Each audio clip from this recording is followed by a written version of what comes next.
So, very good morning to all of you, and many of you have been coming to similar sessions. Some of them are new. I want to share this that we used to meet every Sunday for a long time. Then the COVID came. Then it was impossible to meet in person. Then what we did was that we been for the last few months meeting once a month, one Sunday a month. And we are talking about, for this year now, 4 more such sessions. And I want to share that because there is a coherent story that is being developed. The informal conversations that we've been having, and many of you would have thought, we realize there are lots of problems with the current education system. And what we are trying to do is that look at what should be done. So actually, when you look at how humans go about something, we first try to see what is, what could be if it goes on in whatever way, and then what should be in terms of what we want to plan for the future. This is the broad way in which we should look at, whether it is technology. ये तो ये लोग करें हैं okay ये recording के लिए यहाँ नहीं आ रहा है अच्छा ठीक है it doesn't matter. So I'll speak a little louder. So for the time being this will work because this is already set for whatever. I'll speak a little louder, and fortunately I've been a teacher for long years, so I can speak loudly enough, and a lawyer also, so I can do that, so there is no problem. The idea is that the next 4 sessions are going to be on very important themes. It could also be controversial in some sense, that people may not agree with what is being talked about. That's why we try to keep it in a small place, not too much broadcasting. So today's session is about AI and education. And I'll get more on it today. Next month's session is on educational entrepreneurship. Because one of the impact of AI and education is going to be that teachers' jobs will go away. And anybody who has any doubts about it will convince you today that the role of the teacher as we see today will not be. And you have seen this before. Haven't you seen the bank teller's job go away? And how many other jobs have you seen go away? The lift operators, this thing, that thing, so on. So we'll talk about that. That's the main session today. The other thing is that the next month we'll be talking about opportunities in educational entrepreneurship. In fact, not only entrepreneurship, I've actually, if the traditional role of the teacher goes away, there are 2 things that are going to happen. One set of people will move in towards more fundamental things, more fundamental issues like what is learning. So one set of people will move into more fundamental things like the philosophy of education, the purpose of learning. So many people talk about values and so on and so forth, and they will get into that which machines won't do. And the other people will get into educational entrepreneurship. And many of you will be surprised that when we talk of educational entrepreneurship, much of today's educational entrepreneurship is governed by a set of people we don't particularly like, and but it is going to be with the educators themselves. And that is where the whole idea is, that as educators one should embrace entrepreneurship. And many of you may be surprised. Have you heard of Jack Ma? Now, how many of you knew that Jack Ma was an English language teacher? See, and not only that, very often people who succeed in business make fun of the teachers. They say they are theoretical people, no use, nothing to do with life. Life is very different from this. Jack Ma, you watch his videos, he says, I succeeded in business because I was a teacher. I knew nothing about business. I had not done MBA from IIM Calcutta. I didn't do any such things. What? And it's very interesting. I would really appreciate that. He says, why being a teacher made me a successful entrepreneur? And he says the core ability of a teacher is not to get high score in IIT entrance exam or in CBSE. The core skill, core competency of a teacher is to identify competence and develop talent. Yes, this is what I did in my company. So I got people who could do finance, I could get people who could do marketing, I could get people who could do this thing, and I could identify competence and I could help them develop talent. And this is why I am very optimistic that those teachers or educators who will get into entrepreneurship will actually be very successful. Because the core thing about, see, I really like to make a lot of fun of MBA programs. See, MBA में वो पहले सिखाएगा आपको finance, accounting. अरे accounting तो तब आएगी जब पैसा बनेगा, पैसा ही नहीं आया तो अकाउंटिंग का क्या करोगे? तो सबसे पहले तो सिखाओ how to get a business idea, how to get a business idea to be successful. वो सब वो छोड़ देते हैं कि रियल लाइफ में सीखोगे, एंटरप्रेन्योरशिप में सीखोगे वगैरह वगैरह. And they will tell you what, debit all losses, credit all gains, this what comes in what goes, वो सब तो कंप्यूटर करेगा. The very important thing to realise. So second one is on entrepreneurship, and we'll not talk about generalities, we'll actually talk about 15 to 20 ideas which educational entrepreneurs could actually pursue and work on. Interestingly, the collapse of Baiju is a good example of what should not be done. So Baiju was an educator, but he got carried away with the finance world, the world of share market, the world. Even today, his arrogance, he says, oh, I can raise $300 million in a week, etc. So you forget that the purpose of an entrepreneurship is to solve a problem, to bring a solution. It goes into this thing, and I know that story very well. The third session that will happen, so you have contact today as first, second on entrepreneurship, third is going to be on blockchain. And Dr. R.C. Sharma has very kindly connected us to Deepak Ghatke, who will be coming from Bangalore, and he will be talking about blockchains, and we will steer him to use of blockchains in education. And the fourth one for this year, the final one, is on a topic which educators normally don't look at, but to me is very, very fundamental. That is neuroscience. So we have amongst ourselves somebody called Rahul Agarwal, who has done a lot of work in this, and we will tune that to something called educational neuroscience. And it's amazing that we have all this education thing, and nobody talks about how we learn. The entire NEP 2020 with 3 years of seminars and conferences does not address the issue about how we learn, and it is so interesting that it creates a thing which is meant for maybe 12 crores or 20 crores people following the same thing. Anybody who has seen children or has had brothers knows that no two people are alike. And to say that 100 crore people will be alike or 12 crore will be alike and this thing will depend upon this, it's absurd. So we are talking about using, so tomorrow's education model will use AI and neuroscience to create a personalized learning journey, which has nothing to do. See, today when people talk about this kind of a thing, they are talking about teaching that stuff to everybody. But that's not personalization. Personalization is helping you to grow to your full potential. No, this is not there. It is somebody else decided. See, today now CBC says everybody must know data science.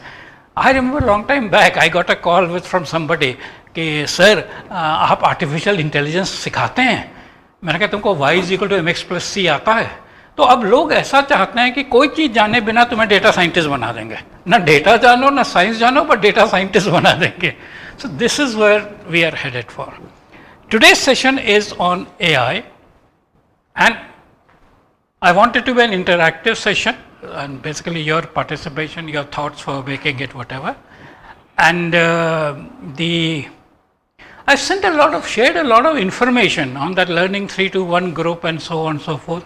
I don't know how much you have seen, but to the extent that you've seen it, it is a good idea. But this will be more, let me begin with a short video which Khushi Ram will play for you. So watch these two videos, then we'll talk about some other things. In 2012, I was asked to speak at a TEDx event in Istanbul on the future of education. Several times throughout my talk, I touched on the topic of teacherless education. After After my presentation, I was approached by a Google executive who explained why teacherless education was so important to them. He said their team at Google is looking for ways to educate the people of Africa, but very few teachers actually want to move to Africa. The conversation was brief, but he framed the problem very succinctly. No, most teachers don't want to move to Africa. They also don't want to move to Siberia, to Bangladesh, to Pakistan, to the Amazon rainforest. There are lots of places in the world that teachers don't want to move to.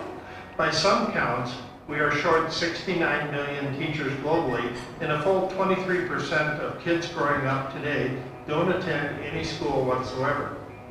If we continue to insert a teacher between us and everything we have to learn, we cannot possibly learn fast enough to meet the demands of the future. Teaching requires experts. Teacherless education uses experts to create the material, but doesn't require the expert to be present each time it's presented.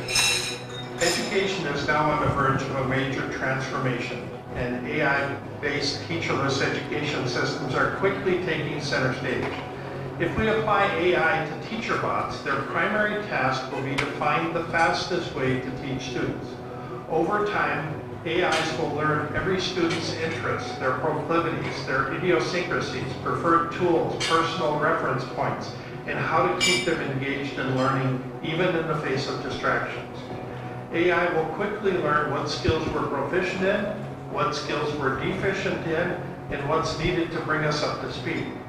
It will quickly learn how and when to schedule our next training and when we've mastered the topic. Throughout this training curve, individual learning will begin to scale far faster than anything we've dreamed possible. 4 times, 6 times, perhaps even 10 times faster than anything today.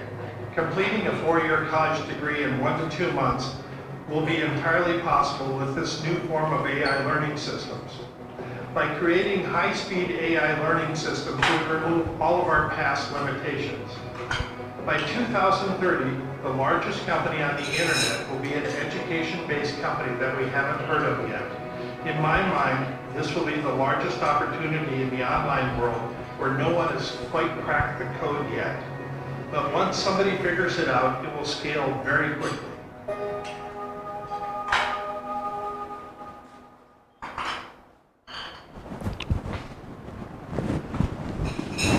Okay, so let me make some comments on this and then we'll move on. So one of the problems with EdTech so far has been that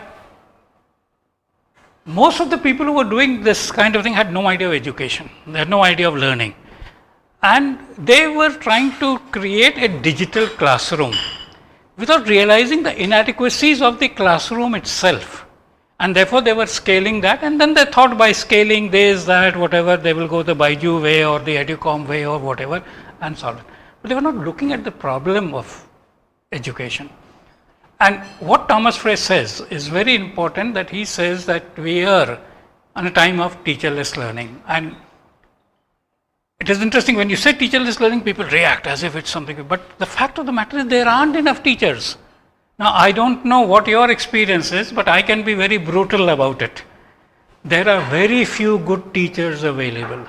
For 130 crore people, you will find it difficult to identify 1300 teachers whom you can say they are good teachers. Now, what are the most of the teachers? And I can say this firsthand. Most of the teachers which are teaching in schools today have got their jobs by paying a bribe to the education minister of that state. You know, so many scams, and people are in jail, out of jail, in bail, whatever, for education scam. Education recruitment scam has been the biggest scam in recent times. And my heart actually went out to these poor people who had to give lakhs of rupees to get a job as a teacher. But when I actually met one of the real ones, you see, this is the difference between living in your island and then meeting real people. So I met a real person from Bihar, and I said, I'm really sorry to know that you had to pay lakhs of money. And lakh is like 8-10 lakhs or whatever. And you know, he was very cheerful about it. He said, sir, आप क्यों परेशान होते हैं, उससे दूना तो दहेज में मिल गया. चिट्ठी दिखाई कि सरकारी नौकरी मिल गई है टीचर की, वो दहेज में 20 लाख मिल गया, 10 लाख तो मूलधन के लिए निकालना पड़ा था, जिसको आप लोग बिजनेस की भाषा में मोबिलाइजेशन एडवांस कहते हैं। बिजनेस में आप लोग मोबिलाइजेशन एडवांस कहते हैं। That is all that we needed, and there are lacks of teachers like that. And I am not saying this as gossip, I am saying this from first hand. So I was once sitting comfortably with whatever I was. I suddenly got a call from somebody who was from Bihar. And he said, तुम्हारा वो US का visa है लगा हुआ? मैंने कहा हाँ लगा हुआ है. तो फिर मंडे को जा रहे हैं हम लोग. हमने कहा मंडे को जाना है, कहाँ जाना है, क्यों जाना है? कहते वो आके बताऊंगा. By Monday, I have a business class ticket to go from Delhi to somewhere in the US, because in Bihar they had done this, and Bihari parents are very educated, so they filed a writ petition in the High Court that untrained teachers are going to teach our children under Right to Education Act. Oh, ये तो नहीं होगा. Now, had the government not taken the bribes, they would have done another recruitment drive with trained teachers with farjis or whatever. But because they had already taken the bribe, it was their quote unquote moral obligation to save the position of the teachers. And what better than saying that we can train these teachers by distance learning, and Pant is a great expert in distance learning, so we will take him to US, he will talk to some people, and huge satellite network, etc. So we saw that, and they created the story. Rest, who cares? But the point is, this is how it happened. So I am going in a business class to US, visiting all this huge satellite network, etc. and so on. So the point is, and this is applied all over India. So anybody who thinks that technology is replacing teachers is actually mistaken. Technology will be providing teachers. It will be providing teachers for the first time where teachers are unavailable. And there is this SDG Goal 4. That SDG Goal 4 was put up in 2015 to be achieved by 2030. We are already in 2022 and a half, and we are nowhere near achieving those goals. So the point that is happening is that we now need to change the model. And as Thomas Frey said, worldwide there are 69 million teachers shortage. The question is, and John Daniel had asked at one of his talks, how will we identify those teachers? How will we train those teachers? And how we will make them go to the places where the students are there? Because the students are at places where the teachers don't want to go. Right? And therefore, the only answer is going to be a technology-based education, but not technology-based broadcast education, which is what people are doing, but technology-based interactive education and personalized education. So this is what Thomas Frey has talked about, and that is why he said the company which will be able to do this will be the largest company on the internet. The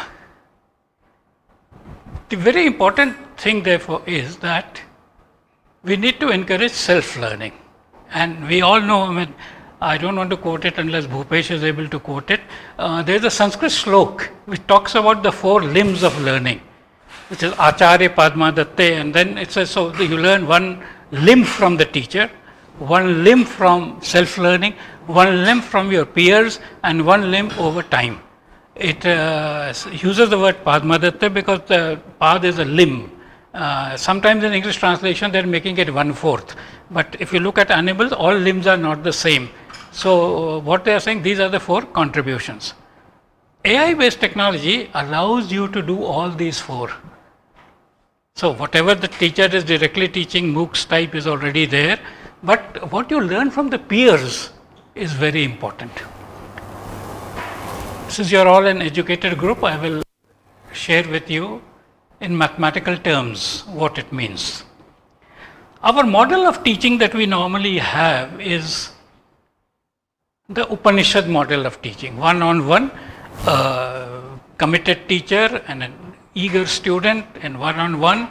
So now if it is the teaching model is one-on-one and you have larger number of people, then the quality decreases, and as you know in network it's 1/n. So that's why we have classes of up to 20, etc. Some places they take pride that we have only classes of 7 or 10 and so on, because it decreases as 1/n. Suppose you don't care who's listening to you, and you say Mitro and you start. then it doesn't matter how many people are listening to you. It is independent of n. But suppose your design is such that you encourage interaction amongst people. So like to some extent we are doing here, we are all interacting, etc. And then if you have a group of n people, then you will have n into n minus 1 upon 2 pairs of instruction. N into n minus 1 into n minus 2 upon 6 triplets of interaction, and n minus 1, and that's why this idea of networking becomes important. That means your learning actually goes like n squared, n cubed, if your teaching model encourages collaboration. Now, traditional teaching model does not encourage collaboration. It says, I am speaking and you all just listen to me. And I say this very often. I used to teach in IIT Kanpur. I was a bright person myself, but imagine for 1 hour, 300 bright young people are being told to keep their mouth shut and just listen to Pant for 1 hour. What if they could all be engaged in an interaction with him? How much superior would the learning be? And this is what the idea of peer learning, social learning, etc. is there. People have now, there's lots of people who have worked on social learning and so on. So technology allows this to happen. Is this a problem of psychological problem that hurting the ego of the teacher allows all the... No, but it is just the teachers are not used to that. See, the point is we are used to, and आपसे बता दूंगा वो जो जब मुशायरा होता है तो वो वो लैंप एक के आगे लगा दिया जाता है, तो ऐसे ही हम माइक्रोफोन एक को दे देते हैं कि it is your turn to speak, but that we can all be conversing simultaneously. आइए इन्हीं का इंतज़ार है, ये हम लोगों को न्यूरो साइंस सिखाएंगे दिसंबर में. So anyway, the point I am trying to make is that we have to make a change in the pedagogical model. And you know, again, you don't have to go very far. If you look at children's education, you will see that a teacher in a children's classroom is talking to all children. Children are talking to each other. They are almost fighting with each other, snatching each other's tiffins and so on and so forth. That's a lively classroom.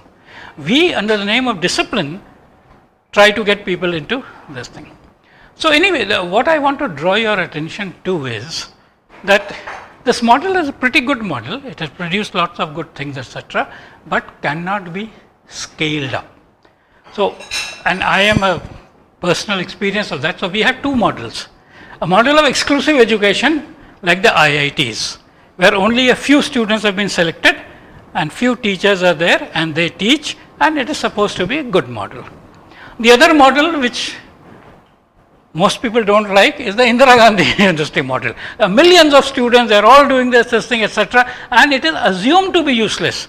Even though the teacher may be good, the student may be good, but the system is assumed to be useless. And why I am saying this? Because I have been part of both systems. If I am teaching in IIT, I am a very great person.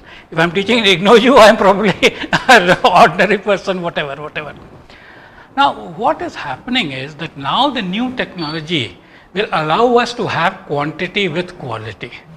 This is a very important thing, which people have still not fully appreciated. And it is not just like that. It is because of the features of AI, and that is what I want to emphasize. But there was a similar story some time back. When the US was formed, in the US Constitution, they had put up a provision of something called the national census. And they said that every 10 years, there will be a count of the population of the country. This was basically to entrench democracy, because in the US model, in the Senate, there are 2 people from every state, but in the other Congress, you have a number of people depending upon the population of that area. And since populations grow over time, every 10 years, they said there should be a census. So from 1790, every 10 years, this census was happening. It was all going well till 1880, but when the 1880 census was being done, by the time they prepared the reports, it was already 1890, time for the next census, almost about to be, just a year or 2 left. Then suddenly, Herman Hollerith came up with punch card technique, and they used punch cards to collate and compile the data. And as many of you know, the company called IBM got formed, and data processing became an important thing, and things changed forever.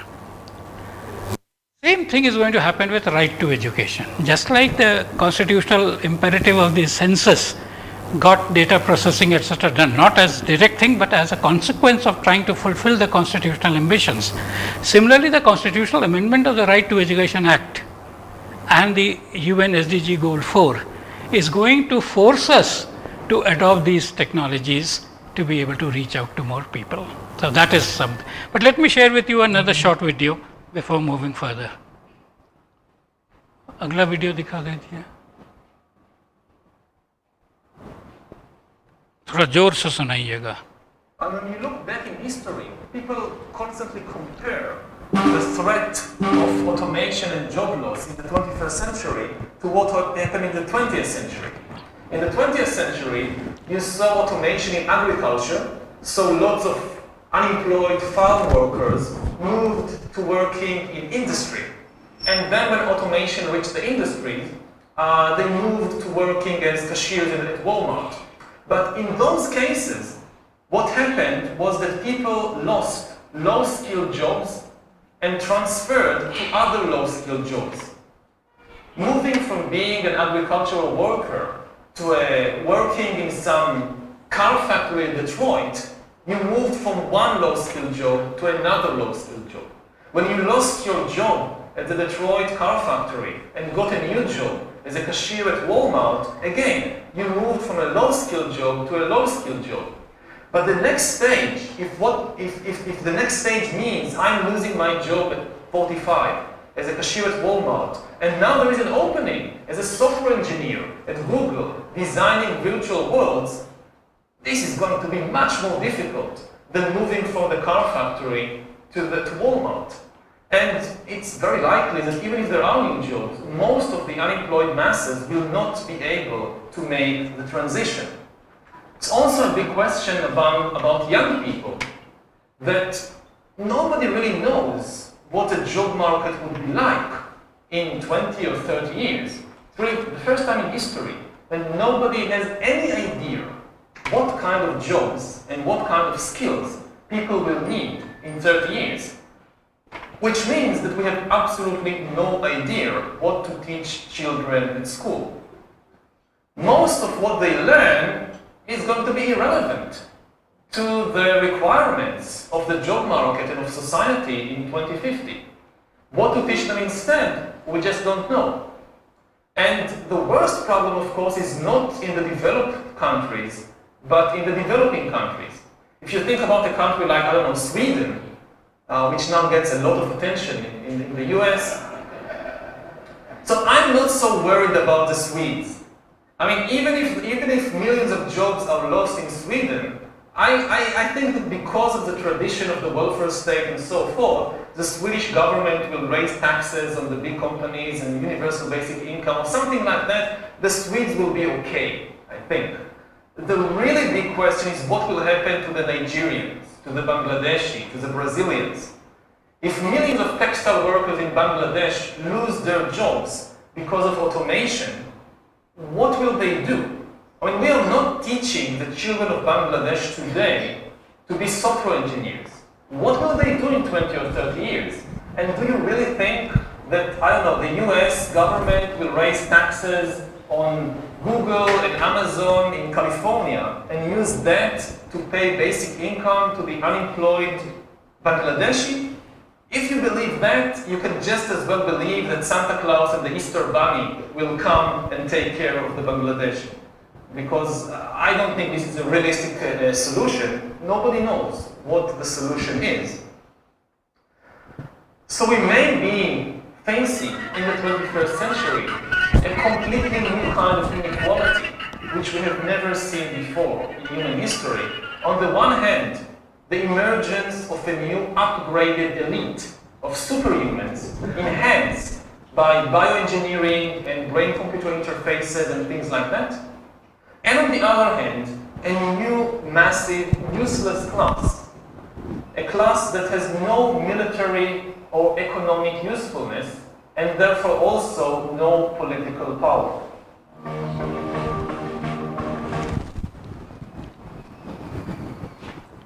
So many of you know that Yuval Noah Harari is famous for his book called Sapien and then Homo Deus and then 21st thing for the 21st century.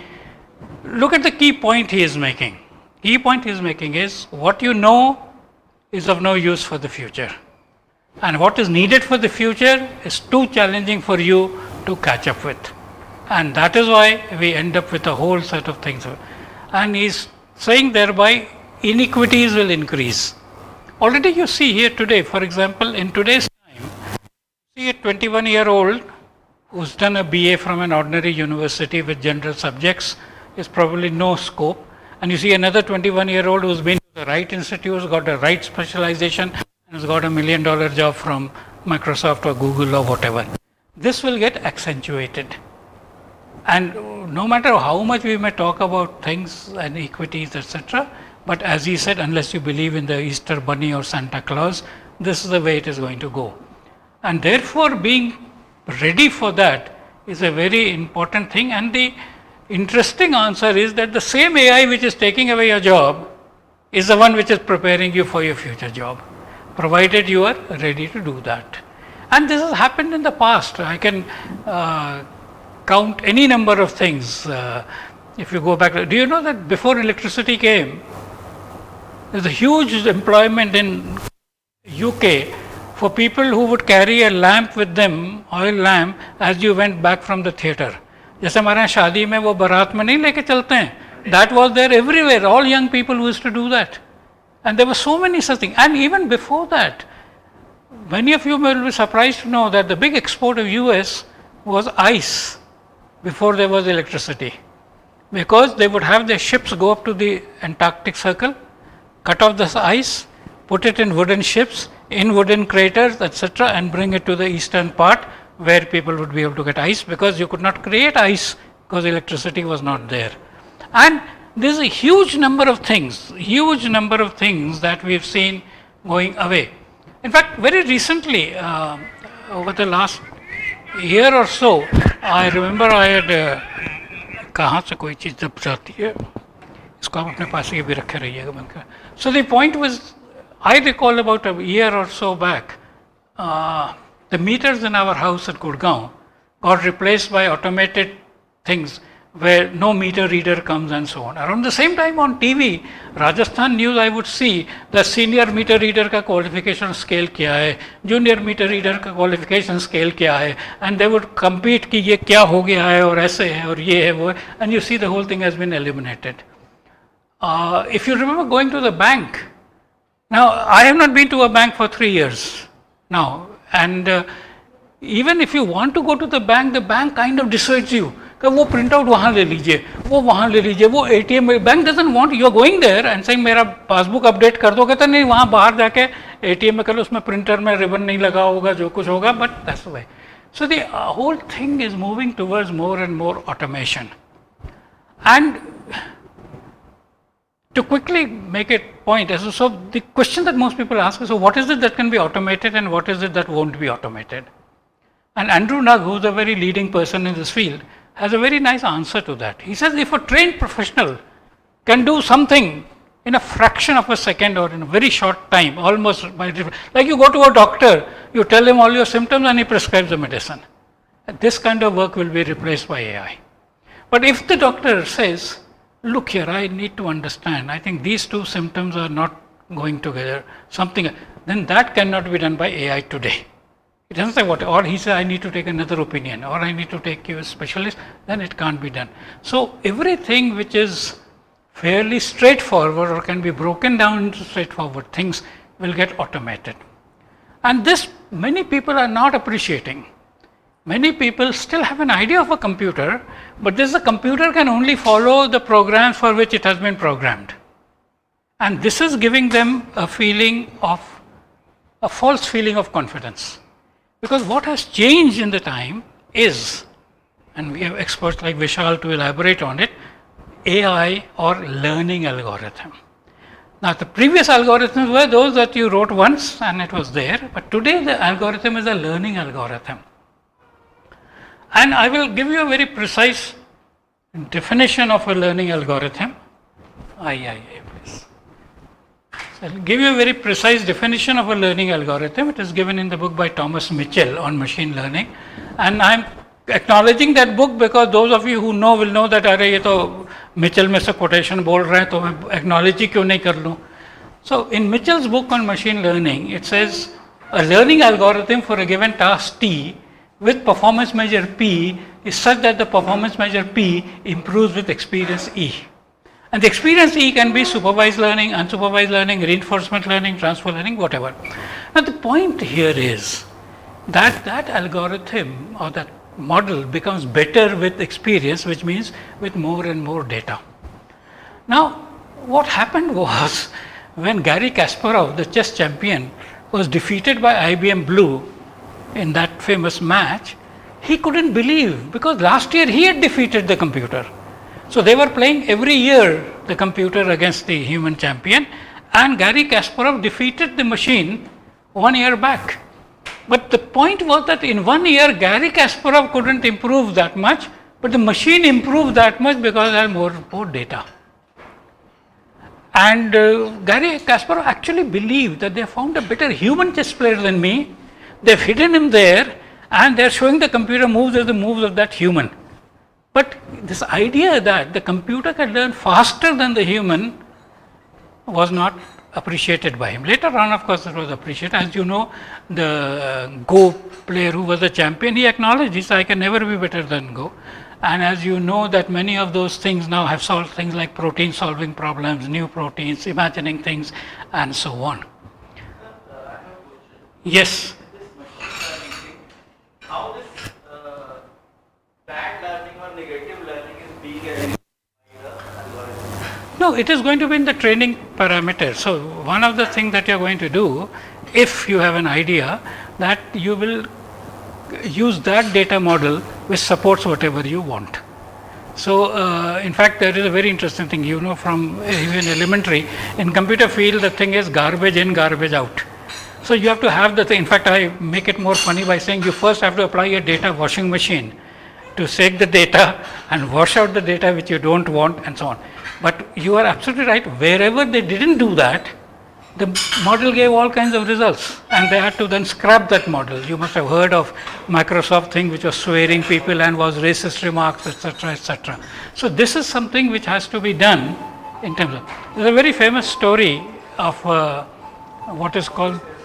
This is very interesting, sir. Very recently, I have tried GPT-3 and now GPT-4 is there. So there is one scholar, he wanted to do some experiments. So he gave the command to the system that, do you remember, say for example, about Napoleon? So the machine says yes.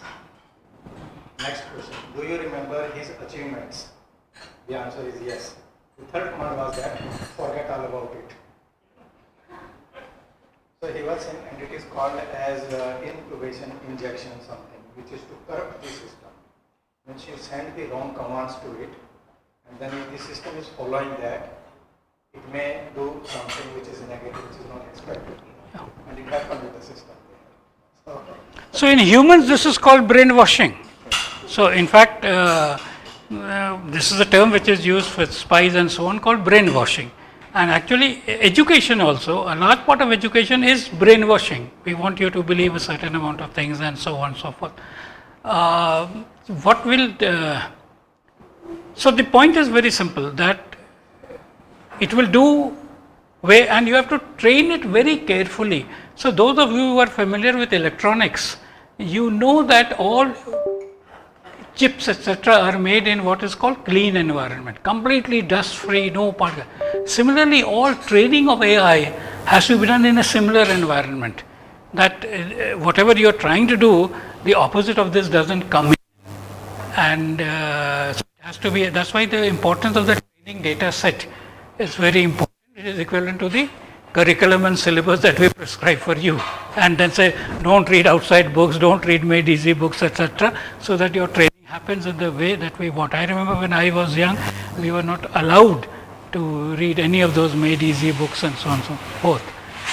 So that is what is important, because if you recall what I said, A learning algorithm for a given task T with performance measure T depends on the experience C. So you want to give good experiences or the experiences which go towards. This is a big debate in that field of AI about what happens, because like we do, so you might teach all the good things in to children in school, but the moment they spit out of school, they see all kinds of other things. So your AI, once it is exposed, is going to catch all kinds of. There's so many stories about Alexa having responded to something, etc., because it comes that way. So unlike electronic clean room, it is not so easy to do a clean room here. Okay, Khushiram, can I have a couple of slides? So this is the first important slide. So AI is a many-dimensional thing. So some of the computer people would like to think of it as one more computer program. People who are going to use it in society see it as another thing. Some people see it as a competition and so on, but the whole thing is something else. This is exactly what is called in philosophy thinking reductionism and non-reductionism. So in reductionism, you look at the whole being the sum of its part, but in emergence, you see that there are other things to it. I think we'll take a kind of a break now. Are you ready? You're waiting for some more? Okay, so give me an indication when you're ready, then we'll do that. Okay. So there's something which Bhavna wants to do which is special. Hello, Mani. So next slide, Dikai.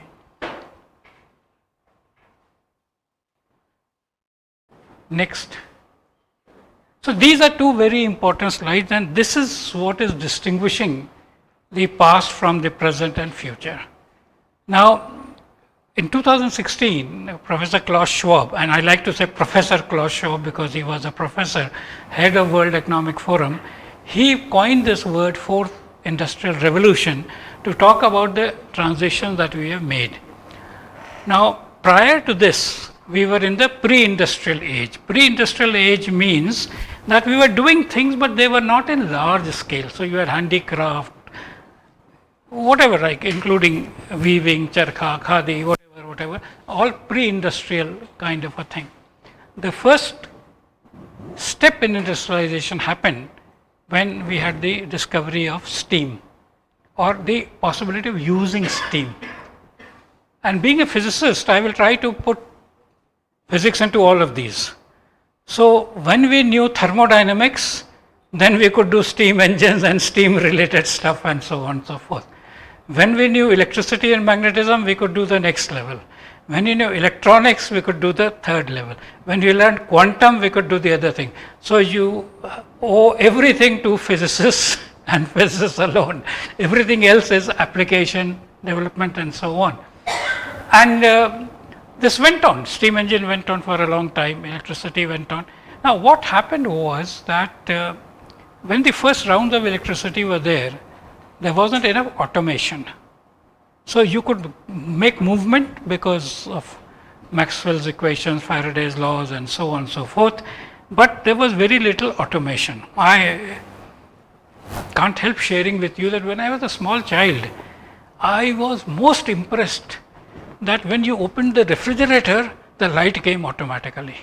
Everywhere else I had to switch on the light, I had to switch off the light, but here I'm opening the door of the fridge and the light is coming and I'm closing it, the light is going away, and the idea that the switch has been placed in the inverse position was an amazing thing for me. The next thing was when I went to, I can explicitly say, but it was all over, but my experience was when I was in Geneva entering a hotel, the doors opened like this. So I was very, very pleased. Until then, doors had to be pushed and there would be a doorman who would open it.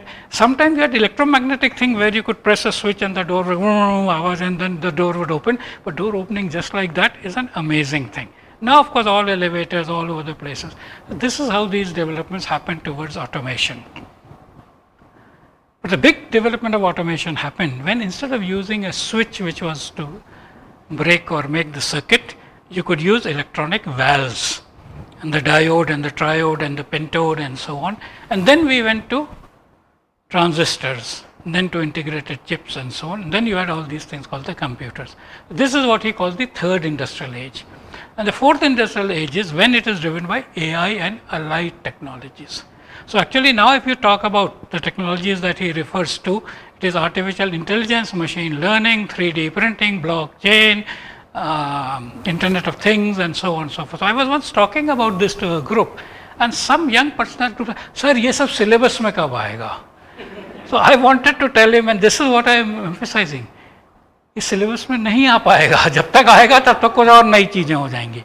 And this is where the first slide which he showed in that video was, if we try to insert a teacher between ourselves and everything that we want to learn, we will never be able to learn all that we need to learn in time.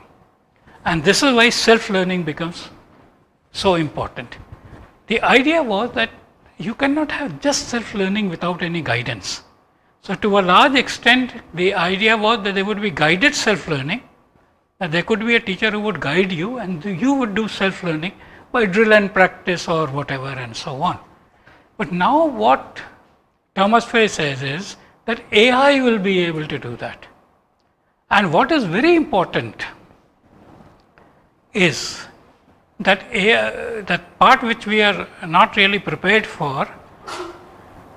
Why should it take 12 years to do whatever we call 10 plus 2? Why should it take 10 years to do that, and 16 years of college, etc.? And 4 years, in the US the degree is 4 years, Europe and India it is 3 years. When we did it, it was 2 years. Then it was increased to 3 years and so on. And what Thomas Frey says is that one of the aspects of technology is to make things faster. So why can we not make learning faster? And therefore you have to see what is it that slows down the learning. So in fact, I am not talking about it here, but I had coined a phrase called learner resistance. So just like in school you study that you have a voltage, the current, voltage upon current is the resistance. Similarly, learner resistance. I am saying the same thing. Some people get it immediately, some people find it very difficult, some people, so it's like good conductor, semiconductor, insulator, or a superconductor who learns much more than what you've said, and so on and so forth. And this is what the promise is, that all of you don't have to take the same time to do things. People can move at different rates and across different things. I can go on and on about the limitations. I'm not talking about the limitations of the present education system. And then what we are saying is we have to move towards a new model which is based on all these. And another important aspect to that is, and that is where our neuroscience etc. comes in, is the science of learning. Now, I will just share with you two things which I can't help. And again, I'm delighted that we have somebody like Bhupesh here who knows a lot of things. You measure length by some measure called meter, or more earlier measure was the foot. All of you are familiar with what is a foot? But that, what is an inch? See, so, One step that we took. yeah. No, but the foot varied. So Ashok Kamal's foot and Vishal Singh's foot and Bhupesh's foot were all different. And there had to be a law that your foot had to be your foot.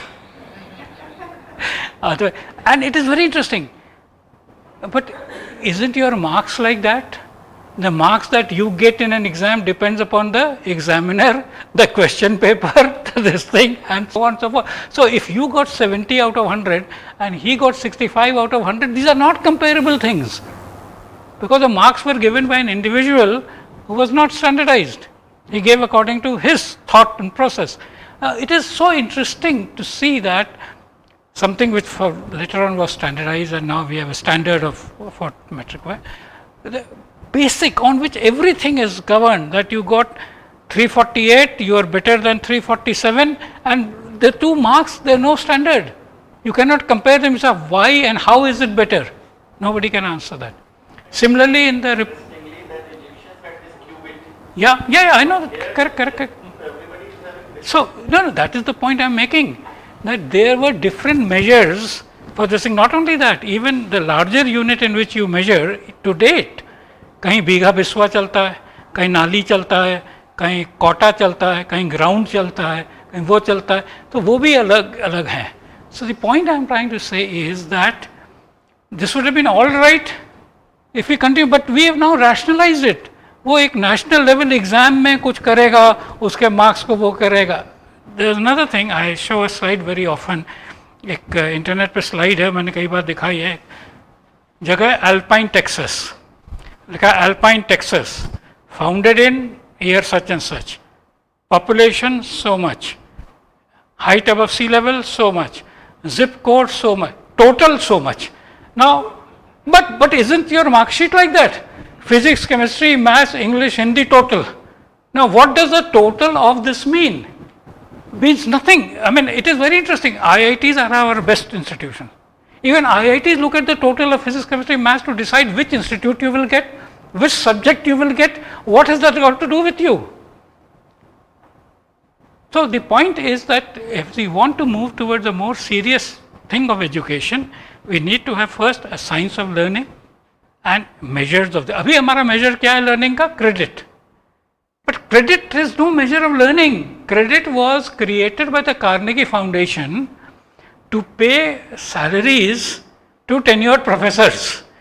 कि भाई वो लोग पढ़ाते हैं, उनको पैसा कितना दिया जाए, वो कहता था कितने घंटे पढ़ाया तो इतना होगा. तो क्रेडिट वॉज कितने घंटे टीचर ने पढ़ाया. What learning happened has nothing to do with credit. या learning is got only to do with marks. This thing. So the point I'm trying to make is that we need to move towards a science of learning. तो अभी तो करीब 15-20 minute में आते हैं. So the point I'm trying to make is that we have to make a complete transition in terms of education. The fact that we've been doing this for a long time doesn't mean a thing. Now, if this surprises you, again, it's a pleasure to have Bhupesh here who can always put us on this thing. आपको पता है ancient Indian, not only ancient Indian world, Aristotle वगैरह भी सब, we were talking of the components of the world as earth, fire, water, etc. तो पंच तत्व में सब लीन हो गया. But you know, पंच तत्व नहीं, बहुत सारे तत्व हैं. Billions and millions, and when we understood the Mendeleev table, he has 130 chemical elements. And then you can form compounds out of them, and you can make large scale compounds, and so on and so forth. Also, another very interesting thing, I dabble in that also occasionally. How many of you take interest in astrology? Good. So, इस साल 6 planets वक्री होने वाले हैं. कभी Jupiter वक्री होगा, कभी मर्क्यूरी वक्री होगा, कभी ये होगा और इससे होगा. And astrologers make a great living out of the planets becoming vakri, because then you become the bakri and the planet become vakri. But what has it got to do with? It has got to do with you can say false, or I would say limited system where you thought that Earth is center of the universe and the planets are all moving around it. And you know that it is not so. Even today, we teach every child that the earth goes around the sun. I think we teach that in school. But we also teach them sun rises in the east and sets in the west. Now, it's amazing how we just don't bother about it. And 14 जनवरी को आप मकर संक्रांति मनाते हो, फिर कहोगे इसमें सूर्य उस राशि में था. सूर्य कहीं नहीं गया, सूर्य वहीं है जहाँ था, हम गए कहीं और. So why it is I am saying this is that we have to understand that the emphasis has to shift from teaching to learning. सारा अभी तक हमने जो करा है वो टीचिंग पे करा है. यहाँ तक मतलब हमारे जैसे लोगों ने कहा बिन गुरु ज्ञान कहाँ ते पाऊँ ये वो and this thing. But the fact of the matter is that it's learning what is more important, because in the same thing, among two people who are told exactly the same thing, one may learn, one may refuse to learn. And इसका जो सबसे बड़ा example है वो जानते कौन है? दुर्योधन और Yudhishthir. They studied in the same class, same teacher, Dronacharya. In fact, Duryodhan told Yudhishthir once कि मुझे ये सब धर्म की बात मत बताओ, हम भी एक ही स्कूल में पढ़ते रहते हैं, लेकिन मेरा मन नहीं लगता उसमें, मेरा मन इसमें लगता है. So the point is very important that we have to move towards whether learning is happening or not, and how can the desired learning happen. And then also you have the question, what is it that is worth learning? So these are all things which we think are going to get supported by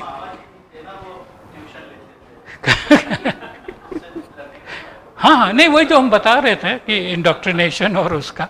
So this is exactly the thing. See, the point of the guru is to resolve conflicts. See, the thing about human life is choices. Life is simple when you don't have to make choices. So if you are an inanimate object obeying the laws of physics and chemistry, there is no problem. Physics will take care of it, chemistry will take care of it. If you are a person who has this thing called consciousness, and especially the freedom of taking decisions, it becomes very difficult. So taking, I have seen this ever so often. You take a bunch of people for dinner or lunch, and पूछो क्या खाओगे? They won't be able to tell you क्या खाएंगे. So we have been taught so much to obey orders that if the mother says ये खाने में बना है तो मैं खाना है, we understand that. But if somebody says जो चाहो खा सकते हो, we have no idea what to say. बहुत क्लासिक एग्जांपल होता है वो रूबिया शॉप पे होता है. एक रूबिया मैचिंग सेंटर होते हैं. हाँ हाँ हाँ. वो राउजर पेटीकोट का कलर जितने ज्यादा अवेलेबल है उतना ज्यादा करेक्ट. नहीं वो बिल्कुल you are absolutely right. And simple thing like toothpaste you go to buy वो कोलगेट की टूथपेस्ट में इतना वेरिएशन है. हाँ हाँ नहीं वो see so the point is that this yeah more time to decide what is the kind correct. you ask him ordinary toothpaste तो बच्चे टूथपेस्ट रख देगा थोड़ा. नहीं वो है ही है. Interestingly yeah, that's why for example whereas quote unquote democracy, freedom, liberals give us freedom, living is easier when you have no freedom. So then what happens is you do what you are told to do or what you can do. In fact, there's another very interesting model that I talk about nowadays about living. So जो आपने कहा, there's too much information. This is the model derived from driverless cars. If you look at the technology of driverless cars, they get information from all kinds of places. You know, the sensor है, radar है, leader है, ये वो सब जगह से आता है. इधर भी इधर भी इधर भी. लेकिन कार बेचारी कर क्या सकती है? It can either go left or right, it can accelerate or brake, it can't fly or go underground. So this is what life is. We may have all these stimulants, but we can do only limited, जिसको हम लोग physics में कहते हैं degrees of freedom. So what are my degrees of freedom? अब Ukraine में लड़ाई हो रही है कि नहीं, क्वीन एलिजाबेथ चली गई, चार्ल्स बना कि नहीं, मैं क्या कर सकता हूँ, मेरे ऊपर इसका क्या असर है? But we are spending so much energy figuring out Charles बन गया, नहीं बना, ये हो गया, चार्ल्स बन गया, बड़ा खराब हो गया, ये हो गया, वो हो गया. But how does it affect what you can do? And this is where the idea of making choices starts coming. In fact in mathematical terms what function do I have to optimize? But ये आसान नहीं है. Stephen Hawking, most brilliant person we knew around, उससे एक बार पूछा गया, you are so brilliant, do you find anything difficult to understand? And he says, I find it very difficult to understand human beings because there is no differential equation in which I can write the behaviour of a human being. मैं उसमें थोड़ा नमक मिर्च लगा के कहता था specially women.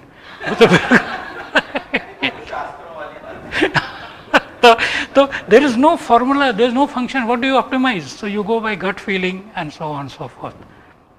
So anyway, next slide देखें क्या है. So this is the point. We are now coming to a world where these things were different. The world of physics, the world of... In fact, आपको तो पता है वो 10वीं के बाद जो फिजिक्स पढ़ता था वो बायोलॉजी नहीं पढ़ता था, जो बायोलॉजी पढ़ता था फिजिक्स नहीं पढ़ता था. And so I have said this very often. I said this very often that I was a good student. So what did they teach me? Physics, mathematics, how does an electron behave in an electric field, how does an electron behave in a magnetic field, how it behaves, both fields are there. So how does a human being behave? वो कभी नहीं सिखाया.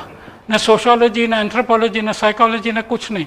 So how often in life did I go and say, Mr. Electron, how are you doing? I don't meet an electron. I meet human beings all around me.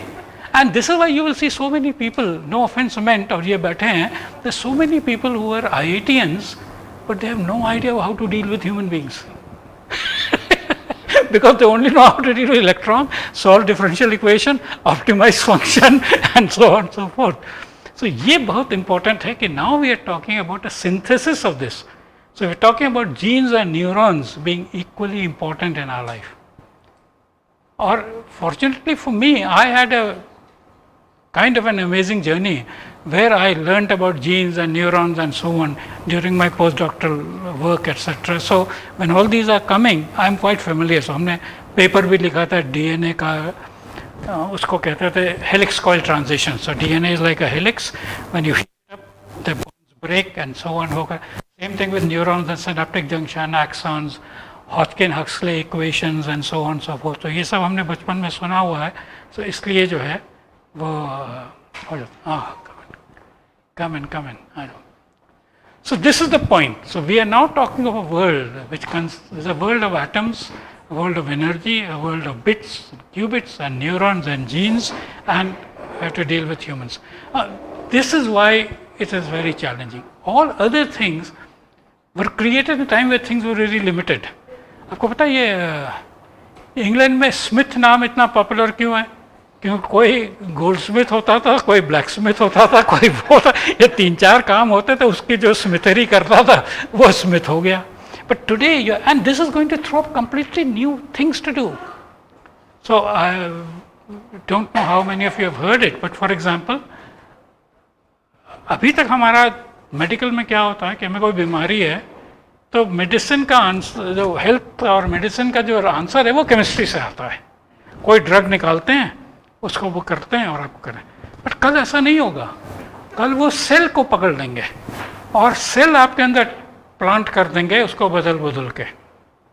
And what is more interesting is that the entire engineering, सारी engineering अभी सिखाई गई थी atoms और molecules को करके. The new engineering is going to be protein-based engineering, cartilage engineering, this engineering. So ये अब आपको पता है हम लोगों के दांत, जितने लोग, सब लोग भगवान में बहुत विश्वास करते हैं, आदर करते हैं, बट भगवान ने हम सबको पैदा किया बिना दांत के. फिर एक सेट दांत के धीरे धीरे दिए, 6 महीने 1 साल में आए, वो 10-12 साल तक निकल गए. फिर दूसरे सेट आए दांत के, जब आप 60-70 साल के हों, जब वो जाने लगते हैं तो तीसरा सेट नहीं आता है. छिपकली के आ जाता है, मगरमच्छ का आ जाता है, हमारा नहीं आता है. और हम सबसे बड़ी पूजा करते हैं कि भगवान तुम ये करो, वो करो, ये करो. सो this is actually it is a software issue.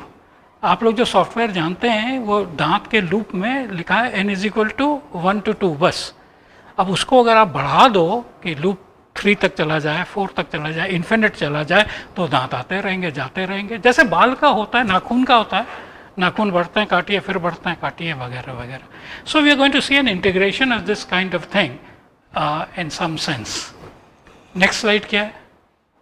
This is about the growing exponential thing. So this is the slide that shows that when things are growing exponentially, how fast they change. And this is another thing the world is finding it difficult to come to terms with. See, क्या होता है, ज़्यादातर चीज़ें slowly हिलती हैं और उसको हम linear कहते हैं. तो y is proportional to x, y is equal to mx plus c, whatever. And आप AI में भी linear regression बहुत करते हैं वगैरह.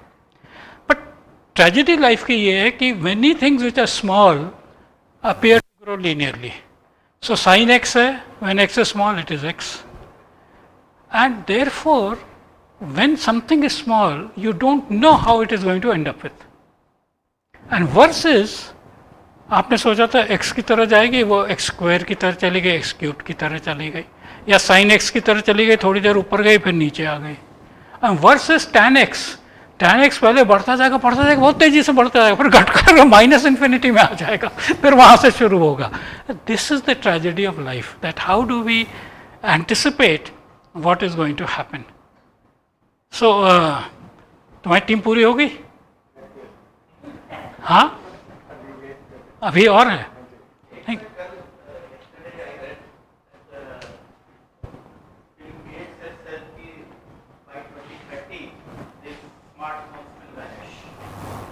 करेक्ट. हाँ, तो कितना आसान हो जाएगा किसी भी एस्टैब्लिशमेंट या रेजिम के लिए हमें फुली कंट्रोल करना. नहीं, वो तो है ही है. तो वो तो ऐसा है, बिना चिप के भी कंट्रोल ही करते हैं. हिटलर ने क्या किया, इतने सारे लोगों को करा. बहुत सारे जो मैस लीडर्स जिसको कहते हैं वो वही करते हैं. और बाकी तो ये सब चीज़ के तो हमारे एक्सपर्ट हैं ब्रेन कंप्यूटर इंटरफेस के. तो मैं तो कहता हूँ फ्यूचर में ऐसा होगा कि जब बच्चा 5-6 साल का होगा तब उसका चिप इम्प्लांटेशन सेरेमनी होगा। तो ऐसी ही कोई जगह आएंगे। हाँ नहीं, उपनयन तो पुराना वो हो गया था, सिर्फ ब्राह्मणों का था, ये सबका होगा। और फिर क्या होगा उसमें, एक हम पंडित को ले आएंगे, वो कुछ श्लोक लोग पढ़ देगा, बिकॉज ब्राह्मणिज्म मस्ट कंटिन्यू, चिपकरण हो जाएगा। और उसके बाद और फिर क्या होगा, हर साल या जैसे ज़रूरत हो वो अपग्रेड हो जाएगा। एंड आपको अगर ये ह्यूमर चाहिए तो इसमें मैंने बनाया है कर्ण की कहानी को लेके। कर्ण की कहानी ये है कि कर्ण जो है उसको पहले तो द्रोणाचार्य ने पढ़ाने से मना कर दिया, तो उसका इनके गुरु परशुराम है, परशुराम के पास चला गया, पता था परशुराम सिर्फ ब्राह्मणों को पढ़ाते हैं, तो उसने कहा मैं ब्राह्मण का कुछ हो गया। एक दिन पर उन्होंने परशुराम पहचान लिया, उन्होंने क्या कर लिया कि जो कुछ तुम्हें आता है सब भूल जाओगे जब जरूरत पड़ेगी। तो मेरी कहानी ये है कि कर्ण तो बड़ा ही दानवीर था, उसने काफी सुंदर शब्द दिए थे, जानते हुए इससे मैं वो हो जाऊंगा। तो कर्ण ने कहा कि परशुराम से मैं बदला नहीं लूंगा, सूर्य देवता है, मैंने सूर्य से प्रार्थना करी कि जिसको जब जिस विद्या की जरूरत हो उसको तत्काल मिल जाए। उसकी वजह से गूगल, इंटरनेट, AI ये आपको जब जिस चीज की जरूरत होगी, उसने परशुराम ने मुझे साथ दिया था कि जो चीज की जरूरत है भूल जाओगे। उसका कर्ण ने अपने दानवीर को कहा मैं ऐसा आशीर्वाद देना चाहूँ सबको कि जिस चीज की जब जरूरत होगी तत्काल तुमको पता चल जाए। तो उसने दान दे दिया ना, नहीं उसने दान दे दिया, बिकॉज उसको अगेन इशू वही आ रहा था। कर्ण को ये पता था कि मुझे धोखा देके कर रहे हैं, पर इस मेरा काम है, और ये जोर से कह रहा हूँ ताकि सब लोग सुने कि ब्राह्मण को दान देना चाहिए, चाहे कितना भी नुकसान हो जाए। तो कर्ण भी यही कहा कि ब्राह्मण है, वो मुझसे मांग रहा है, इसकी वजह से मैं मर जाऊंगा, लेकिन मैं ब्राह्मण को दान देने का नेगेटिव नहीं कर सकता। ये बहुत इंपॉर्टेंट मैसेज है, आप सनातन धर्म में चलिए। Next, so AI is the biggest change. So what this book is saying कि जो अभी तक हमने जितने चेंजेस देखे हैं, बहुत चेंजेस देखे हैं एजुकेशन में। That book is about the fourth education revolution. It said there have been only 3 education revolutions so far, and now we have the fourth education revolution, which is driven by AI. And this is what I am trying to say. I'm trying to get people to register कि क्या हो रहा है। अभी क्या होता है, जैसे ब्रह्म लोग पूजा पाठ कराते हैं, ओम आई नमः नमः, श्री आई नमः नमः, जय जय आई नमः नमः, ऐसे CBSE भी डाल देगा ये आई। CBSE को ये नहीं पता है अगर AI आया तो CBSE गया। करेक्ट, तो this is the important aspect. And ये मैंने क्या उस किताब में लिखा है, ये जो फोर्थ एजुकेशन रेवोल्यूशन किताब है, इसमें उसने लिखा है, और CBSE की बात नहीं करी है, यूपीए के O लेवल की बात करिए, जो जहाँ से सब पैदा हुए थे।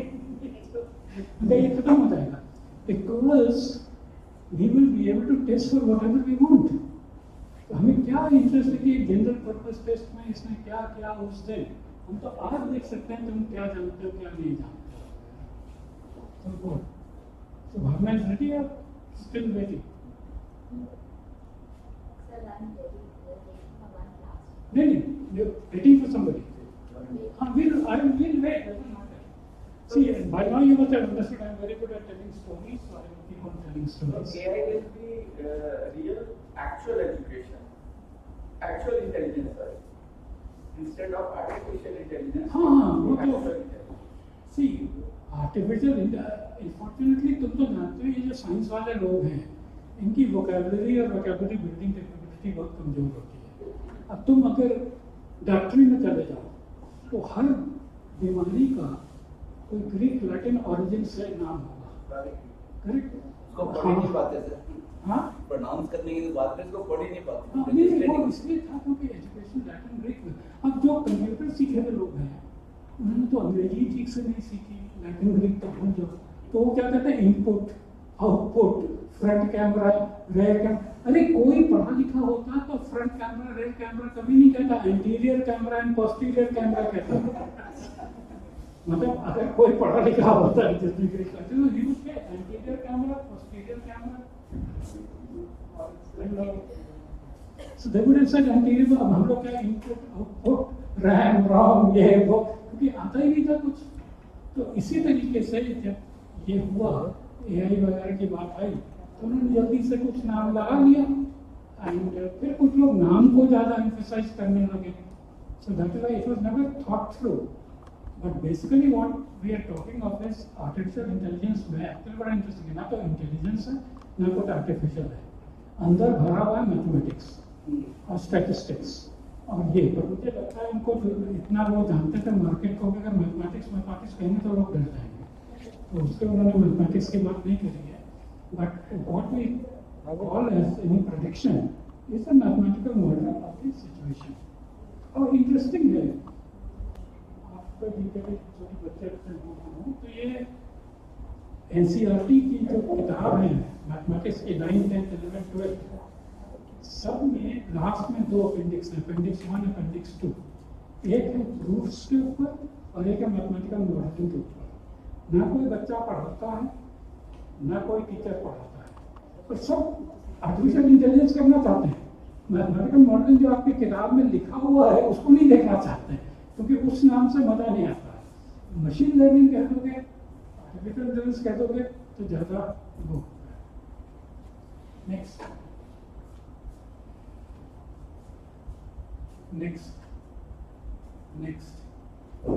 तो ये एक बड़ी इंटरेस्टिंग किताब है जोसेफ हाउन की. तो ये मैं बात कर रहा कि ह्यूमंस क्या, तो इसने एक वर्ड बनाया है ह्यूमैनिक्स.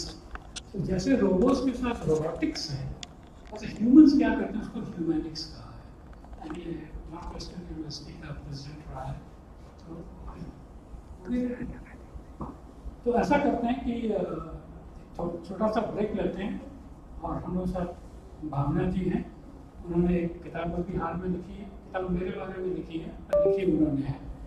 तो I will request Ramesh Sharma to kind of handle this segment of the programme in telling us about it, whatever. And I'm quite happy to add to it at some sense. But this is Bhavna's show, and Ramesh is the coordinator of the show.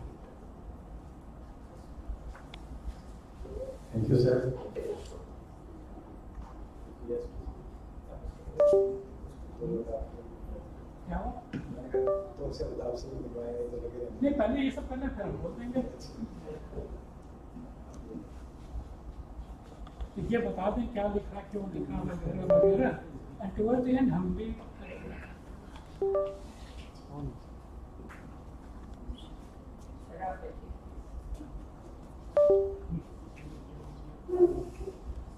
Okay. Okay, friends. Good morning once again. Today is this session is a very special session, and particularly this is for life. तो थोड़ा सा volume बढ़ा दीजिए. Okay, I think now let us sit here as a ये दो अलग अलग चीजें, एक यहाँ के लिए, एक दुनिया के लिए. बाहर के लिए. ये दुनिया वाला मैच है, वो दूसरा है, यहाँ वाला. हाथी के दांत खाने के और दिखाने के. So,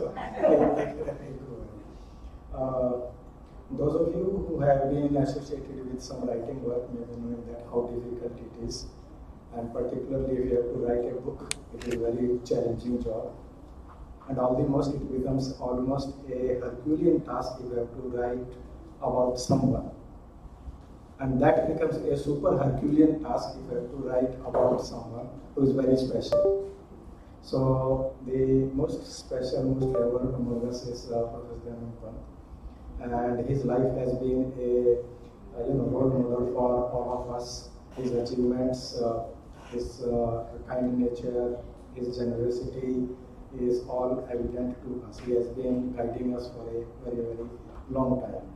And taking cue from his achievements, Bhavna has got inspiration, and she has come up with an idea that if we can bring all those experiences at one place, so that the others, they can get inspiration from there. And with that inspiration, she took this initiative of collecting all those things, and the result has been a very satisfying a wonderful outcome of that a book has come out. And I know, because I have also written some books, it's simply not an easy task.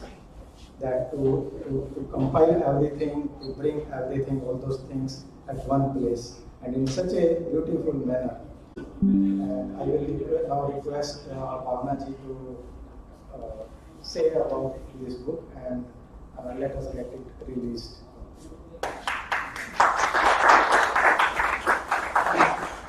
बहुत बहुत धन्यवाद sir आपका।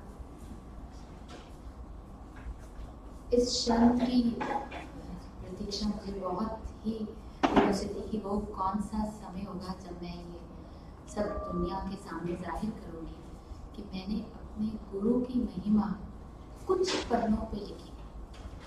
लिखना sir के बारे में तो एक ग्रंथ भी लिखा जा सकता है, पर मैंने कोशिश करी है उनको कुछ पन्नों में अर्जित करने की और सर के नज़रिए से इनके साथ बैठ के उनको सुनना, उनकी बातों को ध्यान से।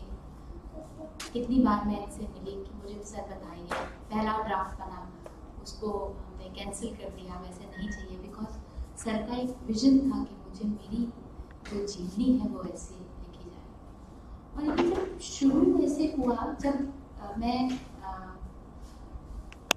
छोटी थी तो जब मैंने कहानी पढ़नी शुरू करी तो बड़ा फैसिनेशन होता है। When we are young we feel like that, हमें तब तो नंदन चंपक से हम स्टार्ट करते थे उस ज़माने में।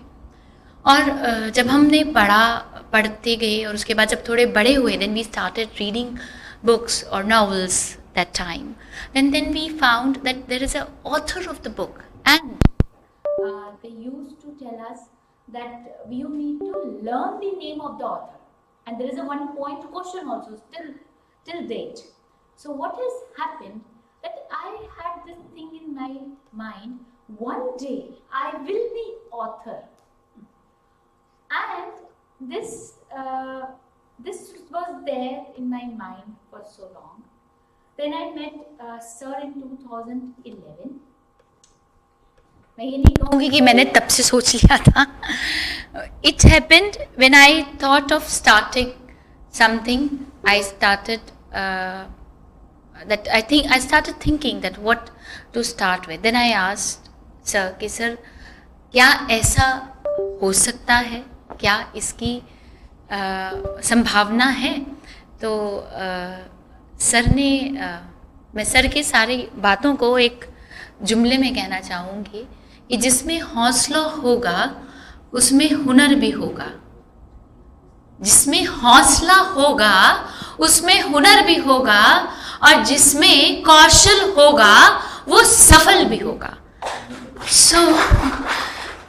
क्योंकि लिखना, फिर एक ड्राफ्ट बना, फिर दूसरा बना, और फिर उसके बाद सर का एक नज़रिया था उन पन्नों को, बिकॉज मैंने इस पूरी किताब को 7 चैप्टर्स में बांटा है। सर के बचपन को सर जो चाहते थे, मैंने मेरी पूरी भरपूर कोशिश करी है कि मैं उस तरीके से आप सबको दिखा पाऊँ, क्योंकि सर की पूरा जीवन जो है वो समर्पित है सिखाने के लिए।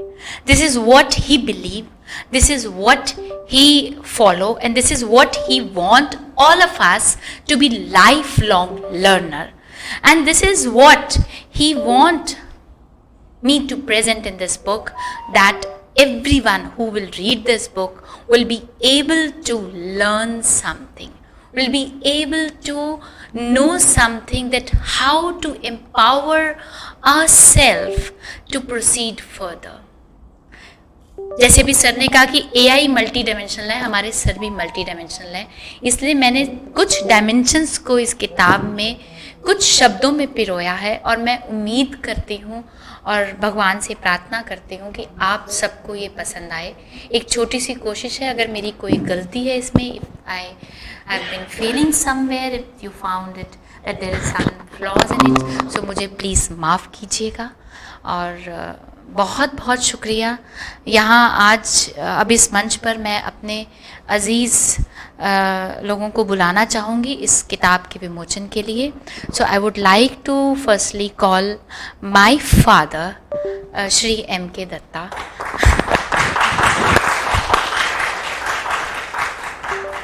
सर, पिता का स्थान और फिर गुरु का स्थान. Now I would like to call professor M.M. Pant. Now I would like to call Shri H.K.B. Chhibber. He is my original father. Both are my fathers. And my mentor, my owner, I would like to call my brother, who is my pillar of strength. He is VP in Hitachi, I'm right? खाली wait, पहले ये दे दो बेटा, ये वाला सबके हाथ में. और ये मेरे बच्चे हैं दोनों. मेरा बेटा है, is in B.Tech 4th year. मेरी बिटिया 9th में है. इधर से आओ बेटा, सबके हाथ में दे दीजिए. शर्मा सर, नायर सर, इन दोनों की गाइडेंस के बिना मैं कुछ नहीं कर सकती थी. सो एक सर, शर्मा सर प्लीज आइएगा आप भी. Nair sir, you also please come.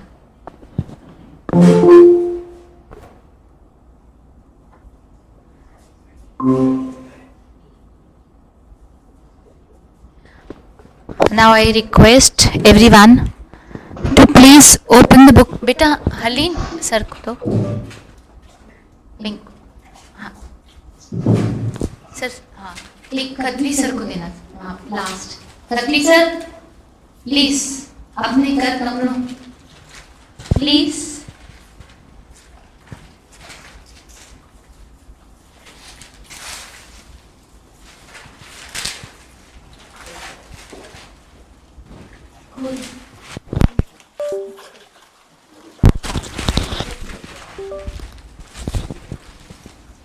Just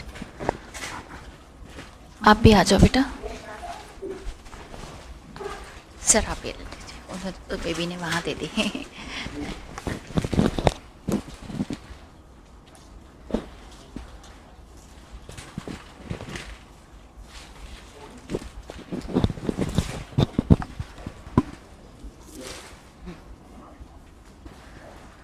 आइए सर, आइए सर प्लीज.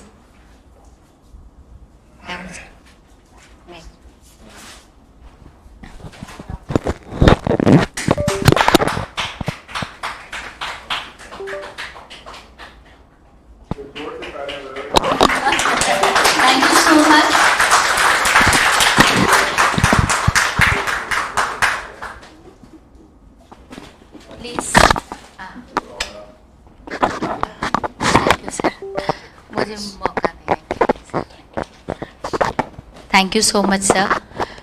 आप सभी पढ़ के अपना फीडबैक ग्रुप में भी लिख सकते हैं. Yes sir.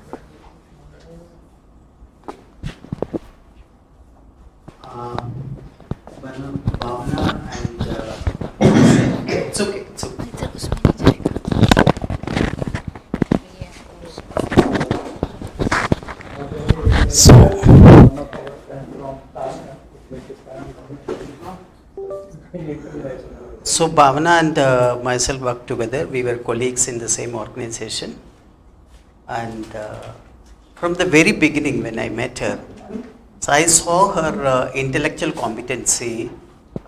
We were looking for, I was working as a director in that organization for building skills and competencies for the teachers. She was my colleague there. So मैं skills और competencies ढूंढते रहा. जब computer department में पहुंचा तो मुझे नजर आया कि वहाँ पर कॉम्पिटेंसी चल रहा है, स्किल्स कुछ है नहीं. So that competency was created by her.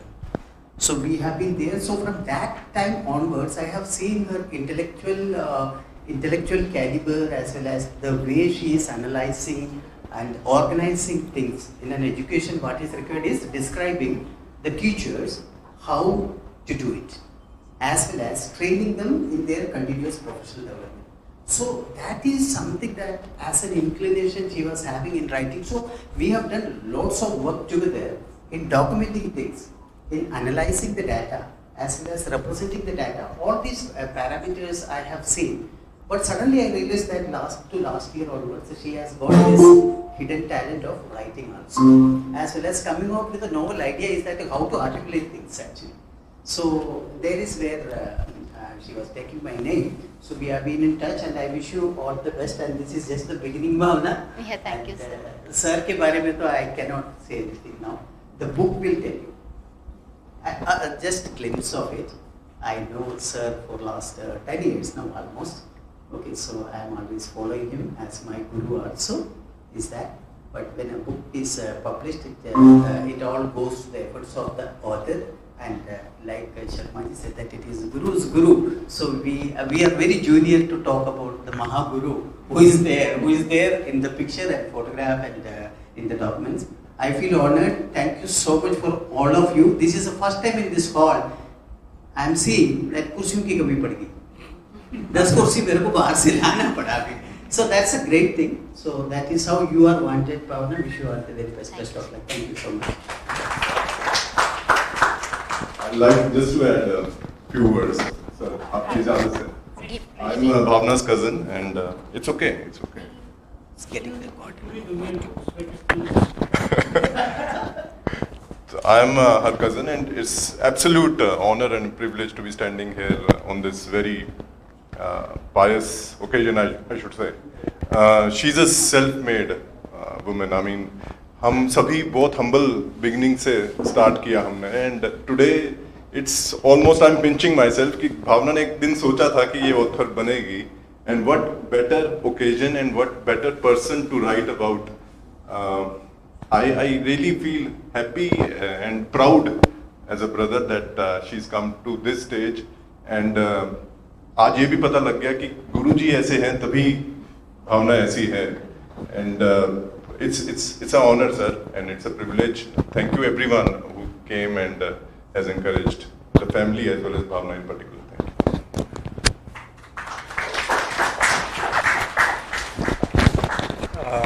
Thank you.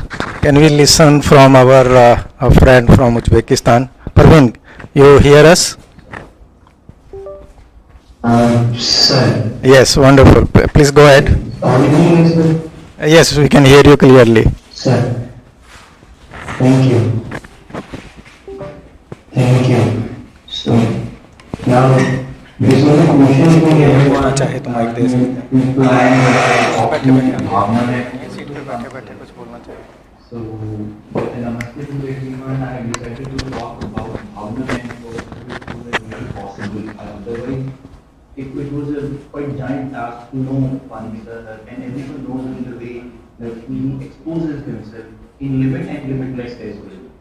My first meeting with Bhavna ma'am has been online only, but I just appreciate the dedication with which she has brought right from the childhood to the conversations and even the things that inspire concept, right? That story as we like to say.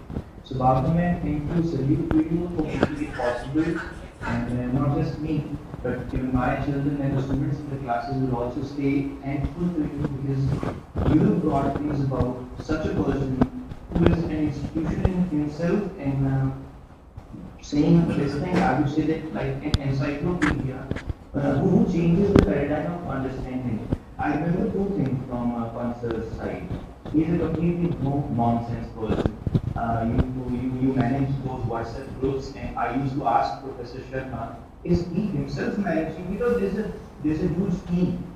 So he is the one-man army head who has led all of us to understand technology in a good way. The second thing that I learned from him, other than his being very sensible and very dignified leader of learning, Pansar told us one thing in workshops, in sessions, that technology will not change teachers, will not remove teachers, but the teachers who will not be using technology will be replaced by the teachers who will use technology. So that was a spark which came to me and which came to billions of us through him. His quoting Ken Robinson, his talking about many stories and anecdotes and all these things has been very crucial to grab the interest. Sitting in classroom, I would still say that educational technology in India was defined by the way Professor Pant tells and explaining it. We never got to know that he's from technology background or not. We never got to know that he's a teacher at an institution or not. But we knew, as I just heard it, that he's the guru, he's the Mahan for most of us who got exposed to technology. So my best wishes, and I'm going to read the book completely now. Will not be reading only the segments that were very attractive that way. Bhavna ma'am, like wherever you are not in the play, but I can see through you, you must be very happy because yes, it's a big task to write about them. To put it in those 84 pages, it must have been done. So, and Pansar, best wishes, we wish that we keep on learning from you and this brunch keeps on expanding. Wherever we all go, we should carry the flag that you have given us. Thank you very much.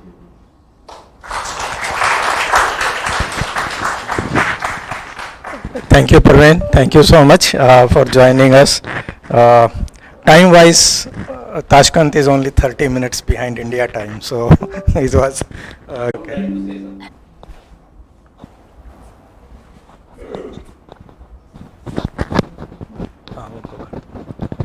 So I met Madan Bhai in my final year of college, 1972, 3 years. As I said, I have known Madan Bhai for 50 years now. 1972 is the month of September when I first met him.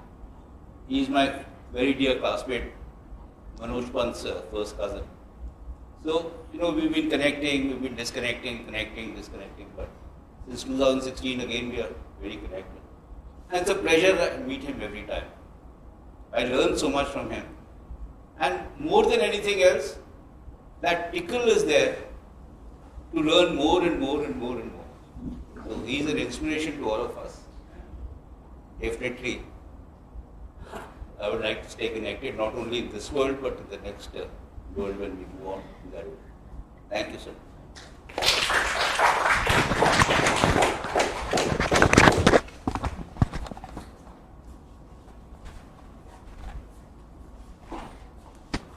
I am the father of, and I bless her and I thank Mr. Pant for guiding her and encouraging her. And please, I request you to please give her more and more education so she can give the example. And my father was also an education teacher. He was headmaster, then DO also in Haryana. Then she is my daughter, my wife, she is ex-teacher. My 3 sisters are teachers. My another 2 daughters are teachers. So almost we are teachers' family. So, but still, as you said, that learning is a great task. You have to learn till death.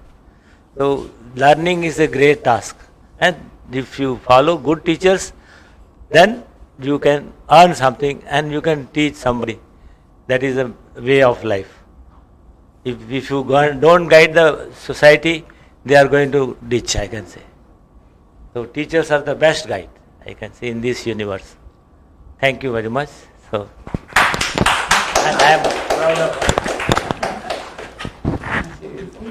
This shows that the education runs. For the next 20 years of AI. Thank you,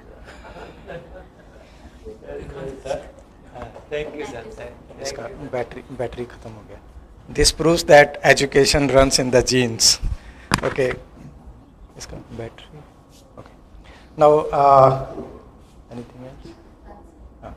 Sir, may we request you now to say something?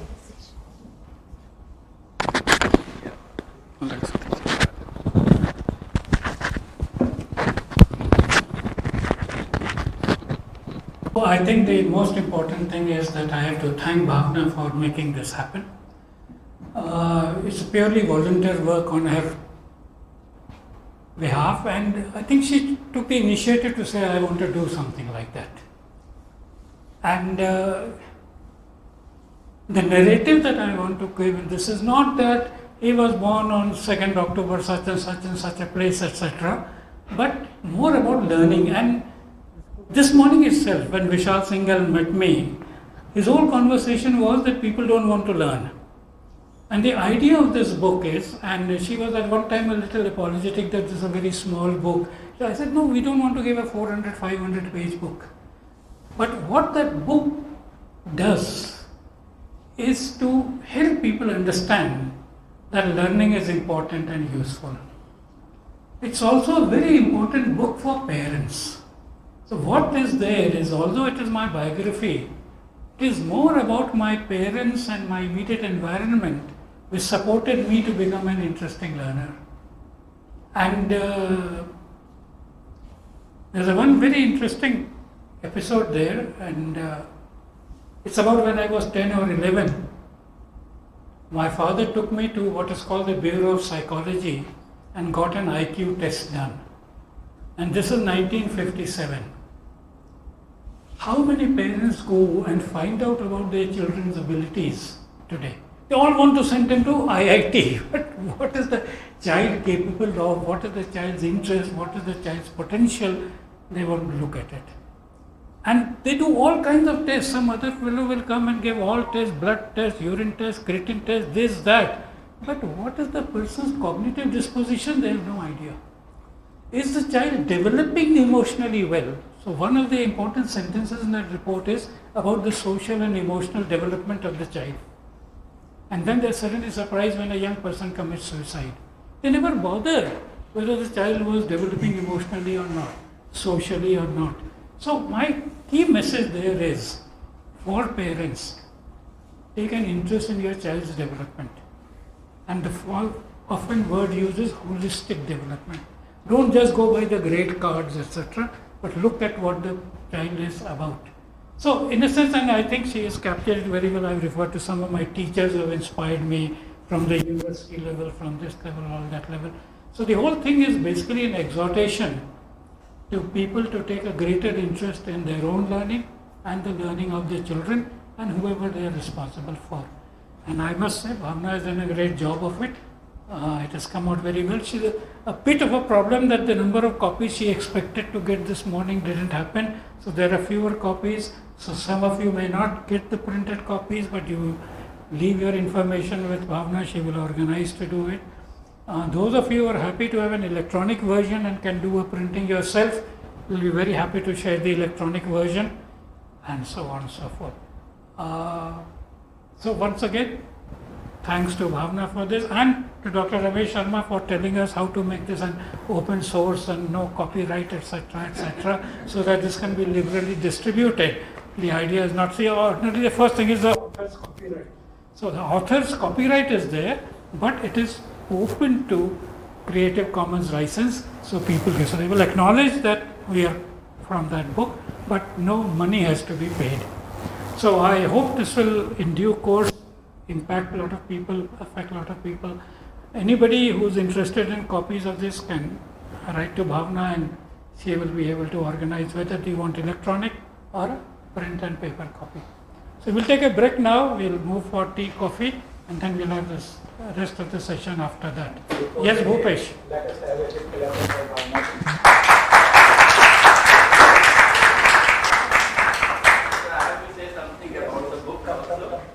किताब पढ़ ली तुमने? पढ़ी नहीं है। हाँ। इसमें जो संस्कृत का श्लोक है, ये शायद मैंने पहले नहीं पढ़ा है कभी। नहीं, ये ओरिजिनली बनवाया गया है। बनवाया गया है, जिसके लिए आप मुझसे बहुत बार कह चुके थे कि let no stupid thought come to me from any side, जो अस्तो मा सद्गमय का अपोजिट है। तो वो पढ़ के मुझे लगा कि ये वही है। Correct correct. और मैं भावना जी से एक रिक्वेस्ट करूंगा कि अभी मैं पुस्तक तो नहीं पढ़ सका हूँ, लेकिन इसके एंड में लास्ट चैप्टर जो 7वां है, उसके एंड में एक संस्कृत का श्लोक या वाक्य और लिखवा दीजिएगा कि नेति नेति नेति, कि ये अभी खत्म नहीं है, ये आगे बहुत कुछ है। और थैंक यू, धन्यवाद।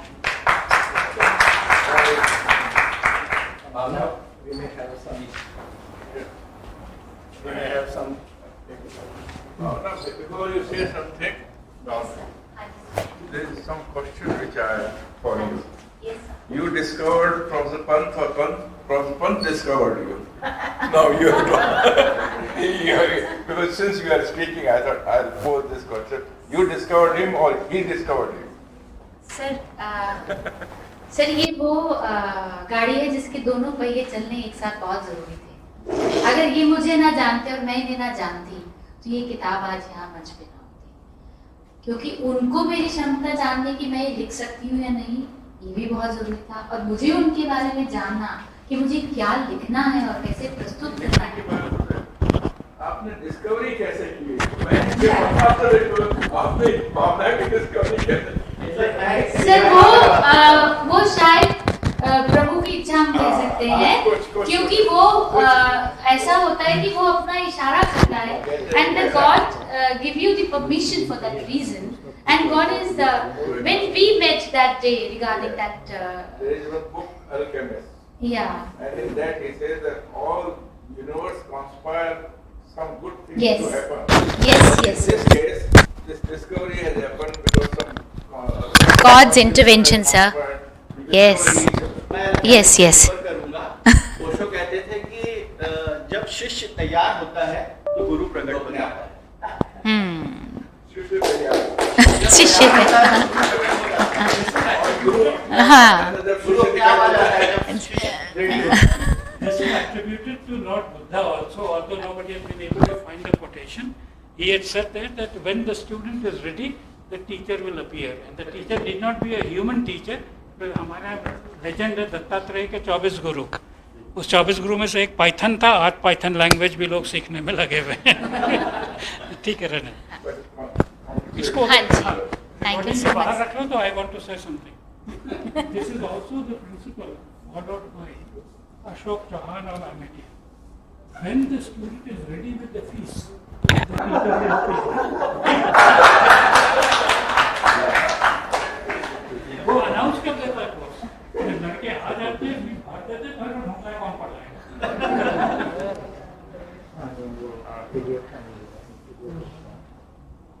So we break for tea now? Yeah, thank you so much, everyone.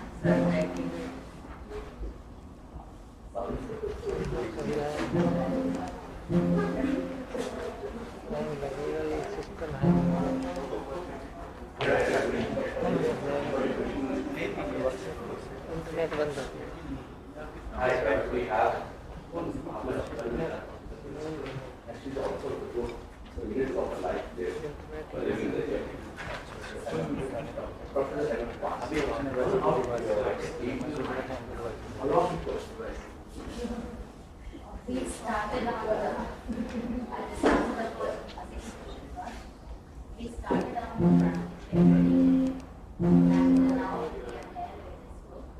so we made this is the third round.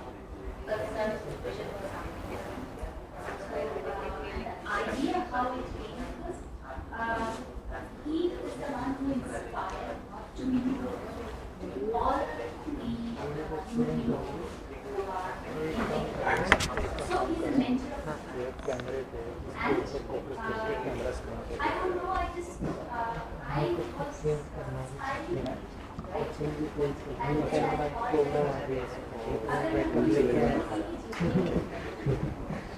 अक्षरों में बात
important. So kindly watch these videos, then I'll make a few comments. Now, what will life be like in the post-coronavirus era? Futurist Thomas Fry tried to answer the question at an online forum hosted by South Korean Science University KAIST. He said that by 2030, half of all universities worldwide will close and 2 billion jobs will be lost.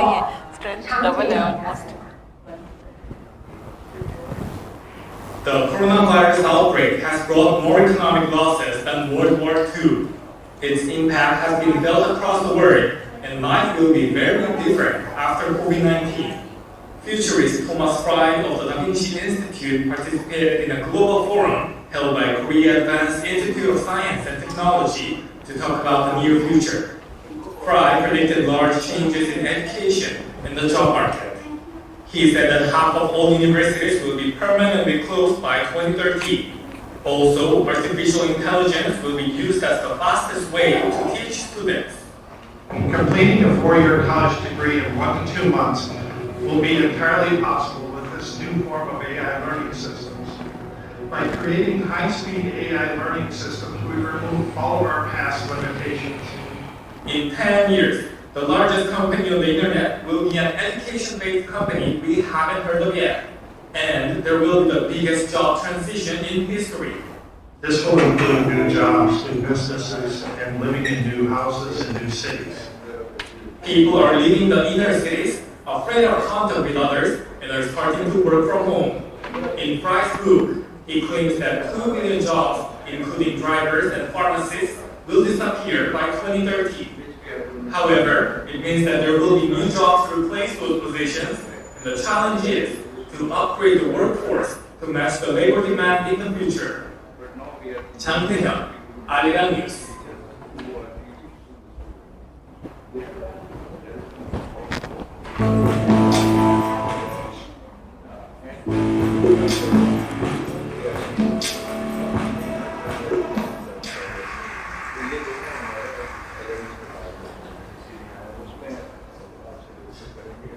We're a very backward-looking society. We're backward-looking because we've all personally experienced the past. When we look around us, we see evidence of the past all around us. All information is essentially history. And yet we're going to be spending the rest of our lives in the future. So it's almost as if we're walking backwards into the future. My job as a futurist is to help turn people around, to give them some idea of what the future may hold. Let me start off with 3 crazy questions. The first one, if you could live on any planet in the universe, where would you live? Wow, turns out we don't know anything about other planets in the universe. If you had a choice to live anywhere in time, either in the future or the past, when would you live? Well, it turns out we don't know anything about the future. And for all intents and purposes, we know very little about the past. The amount of information that is unknown is far greater than any of the known information. Okay, one last question. Who in your mind is the most famous person of all times? This is in the non-religious world. Who in your mind is the most famous person of all times? And there's probably hundreds of different answers here. Since I run the Da Vinci Institute, Leonardo da Vinci happens to be one of my favorite people. It could be Columbus, it could be Newton, Ataturk, could be Einstein, Edison, Gandhi, maybe it's Darth Vader, or maybe it's this guy. He's in the news a lot lately. But let's go with an assumption that the most famous person of all times is not known yet. We don't know who that person is. Now this should be a real inspiring thought because there's an opening. You could become that person. You could become the most famous person of all times. If that's the case, then the logical question is what is the accomplishment that will make that person the most famous of all times? Another way of asking that question is, what are the big things that still need to be accomplished in the world? And how are the colleges and universities today preparing students to make that kind of accomplishment? Einstein has a fascinating quote. He says, everybody's a genius. If you judge a fish by its ability to climb a tree, it will live its whole life thinking it's stupid.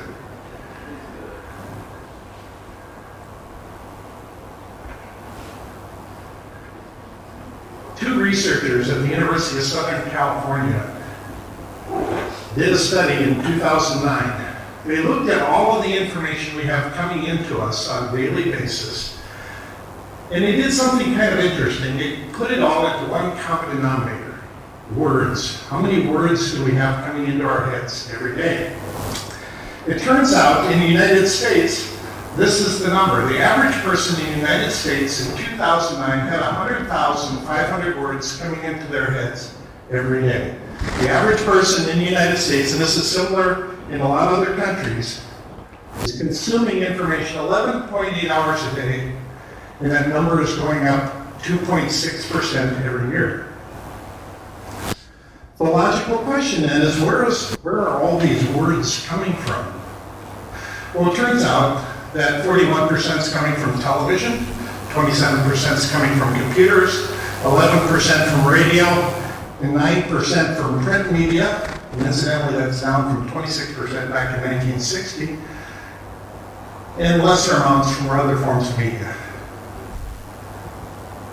So I looked at these numbers. I thought this is kind of interesting because what is the value of this information? I thought, well, if somebody is actually subscribing to lots of things, newspapers, magazines, television, a high-end information junkie, somebody that's pulling in lots of information, spending 10 lira per day, 300 lira per month, that works out to 99.5 lira per million words. And then I thought, well, how does that work out with colleges? An Ivy League college costs a lot of money to go there. That works out to 27,713 lira per million words. A radical difference. Of all of the information, and we're consuming information 11.8 hours every day, somewhere in the middle of that is the education part, and the rest of it somehow doesn't seem to count. So the question I'd always love to ask is, how much are your words worth?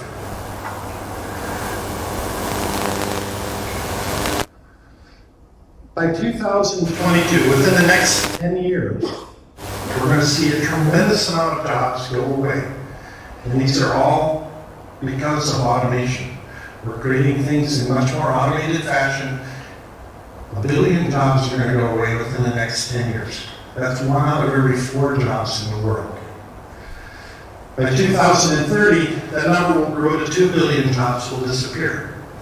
This means that we're going to have to run very fast to catch up and create new jobs at the same time as the old ones are going away. We have a lot of push going on over the next couple decades here. And somehow we need to create an education system that is going to keep up with this changing pace. Now, if any of you are familiar with the OpenCourseWare movement, the OpenCourseWare movement is where they're recording classes, they're posting it online. And this all took off when MIT started posting courses online. They're available for free. Started in 2001. Currently, MIT has 2,080 courses that they have online. These courses have been downloaded 131 million times. The Khan Academy started in 2004, has 2,800 courses. They have a great way of teaching science and math. Their courses have been downloaded 116 million times. And there's lots of other players in this universe. But the 8,000-pound gorilla here, the one that's changing the world that we haven't heard much about yet, is iTunes U. This is Apple Computers runs iTunes, and they have over 1,000 universities participating. They started in 2007, over 500,000 courses, and these 500,000 courses have been downloaded 700 million times. Now iTunes U has just decided they're going to also go into K through 12. So far they've only been dealing with colleges. And a new player, the new kid on the block, if you will, just started 6 months ago. Code Academy started in the second half of 2011. They teach people how to become programmers. They've had over 1 million classes downloaded in the first 6 months. So with all of this activity taking place in the open courseware movement, what's missing? What's the next steps that's going to happen here? Well, first of all, nobody has really invented a rapid courseware builder, something that can build these courses quickly. All of these are painstaking, laborious efforts to put these up online. We haven't got any standards yet. Some of them are 2 hours long, some of them are 8 hours long, some of them are 20 minutes long. There's no sustainable paid model. All of the ones I just talked about, those are all free. Anybody in this room can go online and take courses from 1,000 different universities for free. If you want to get credit for them, then you have to pay a lot of money. We don't have any student-driven rating systems, so it's hard to compare apples and oranges. We don't have a preference engine. We don't have something that says this is what you need to take next. And we don't have an alternative credentialing system.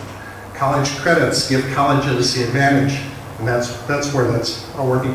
But what's happening here is all the courses are turning into commodities. So what's happening next is colleges and universities are going to split into 2 different sides. We're going to have one side that focuses on course delivery, and course delivery is going to get very competitive. As college courses become commodities, there's going to be a lot of pricing competition that happens there.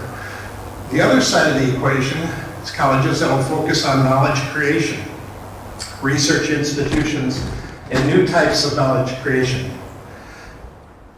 We're essentially shortening the distance between experts and the students.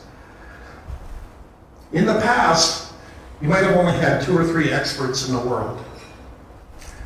For that information to make it into a college classroom, the experts had to train the trainers had to train the teachers put it into a curriculum, and that's a 5-year process if it ever makes it into a classroom.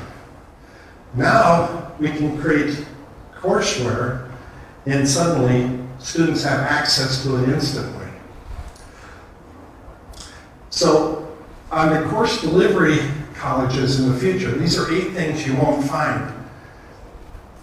You won't find a physical campus. That's going to go away.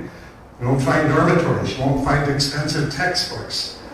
You won't find the whole idea of credit hours, 4 years degrees. 4 years is far too long. People need to be retrained quicker. As all of these jobs go away, we need to reboot our skills, reboot our social circles, and to move into the new job quickly. You won't find sports teams. You won't find classrooms. And most importantly, you won't find the teacher in the front of the room. See, we're moving from a teaching model to a learning model. Teaching requires experts. If we're moving into a learning model and we have open courseware, learning only requires coaches. So I like to think about this concept of the prime directive. If any of you have watched Star Trek always talks about the prime directive, and it never made any sense to me. It's kind of a crazy notion of why are we going into space and exploring everything. So why are colleges doing what they're doing?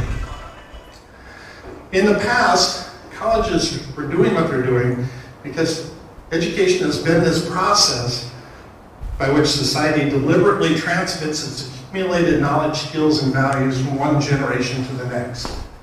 This is kind of the definition that we take out of the textbooks. That model is not going to work in the future. Colleges who focus on knowledge creation will focus more on the experience. So there's great value in the experience. Is it more important to live through a famine or to study famines? Is it more important to live through a business failure or to study business failures? Do you get more out of studying some sort of a civil war or crisis that's happening around the world, or to actually experience it yourself? Or can you do both? Education is pretty thin stuff unless it's mixed with experience, according to Clarence Day. Courseware will become the new medium for transferring knowledge from one generation to the next. Now I'm going to take you through a couple quick scenarios here of colleges in the future. Scenarios are a way of describing possible futures, and they're based on current trends. So colleges in the future will be at the forefront of every major global challenge. So something like the Costa ship that went down by Italy, colleges in the future will be sending teams out to a disaster area like this. They'll be studying everything from what effect it's had on the community, what effect it had on the crew, on the passengers, what effect it's having on the cruise industry. Lots of information can get created out of this. Now these research projects will be used to generate a constant stream of new courseware. Again, courseware becomes this new commodity, it becomes the new way of transferring information from one generation to the next. Colleges will work closely with business and industry.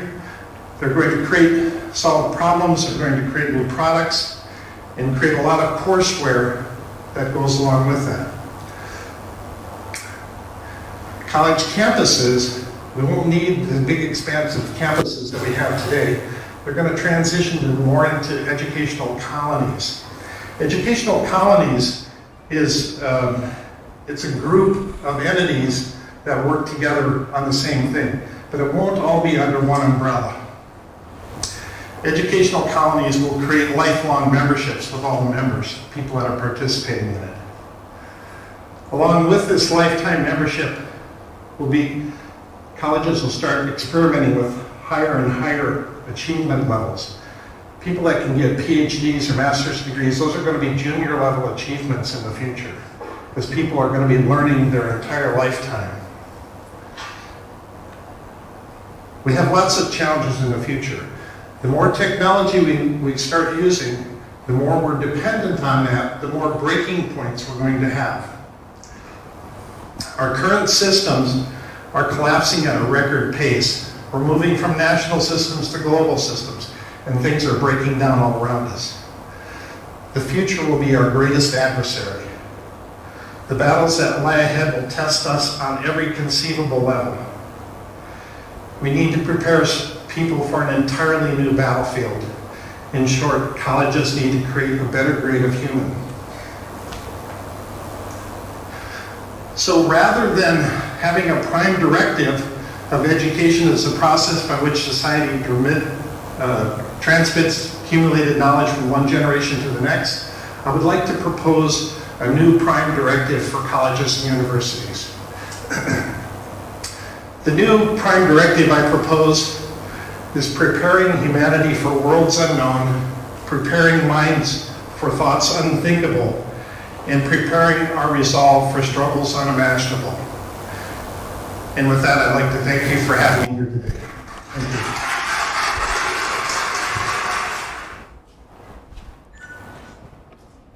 So the reason I shared these with you, should I use this mic? On cut, yeah. So the reason I shared this video is that this is one of the few compact videos which is very powerful and talks about lots of messages. I have given links to these, and if you watch one of these videos, AI will send you a lot of Thomas Frey videos around this, etc., and then you can keep following it. One of the very interesting things about this video, and we have an expert like Dr. Ramesh Sharma here, is how quickly they get obsolete. This is about 4 to 5 years old.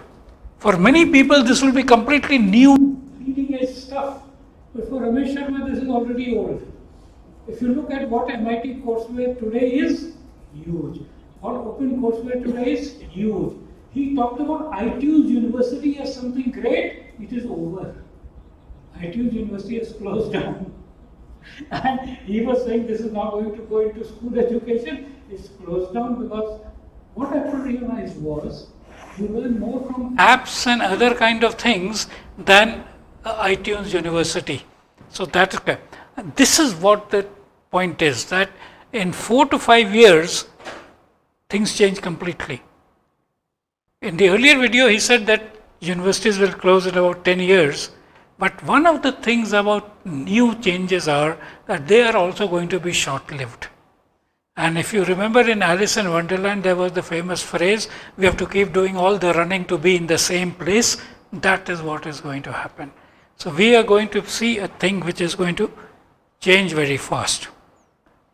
The reason for existence of colleges is under severe stress. I'm not using the word attack, but I'm using the word stress. He said the prime directive, or the raison d'etre, or whatever, of colleges was to pass knowledge from one generation to another.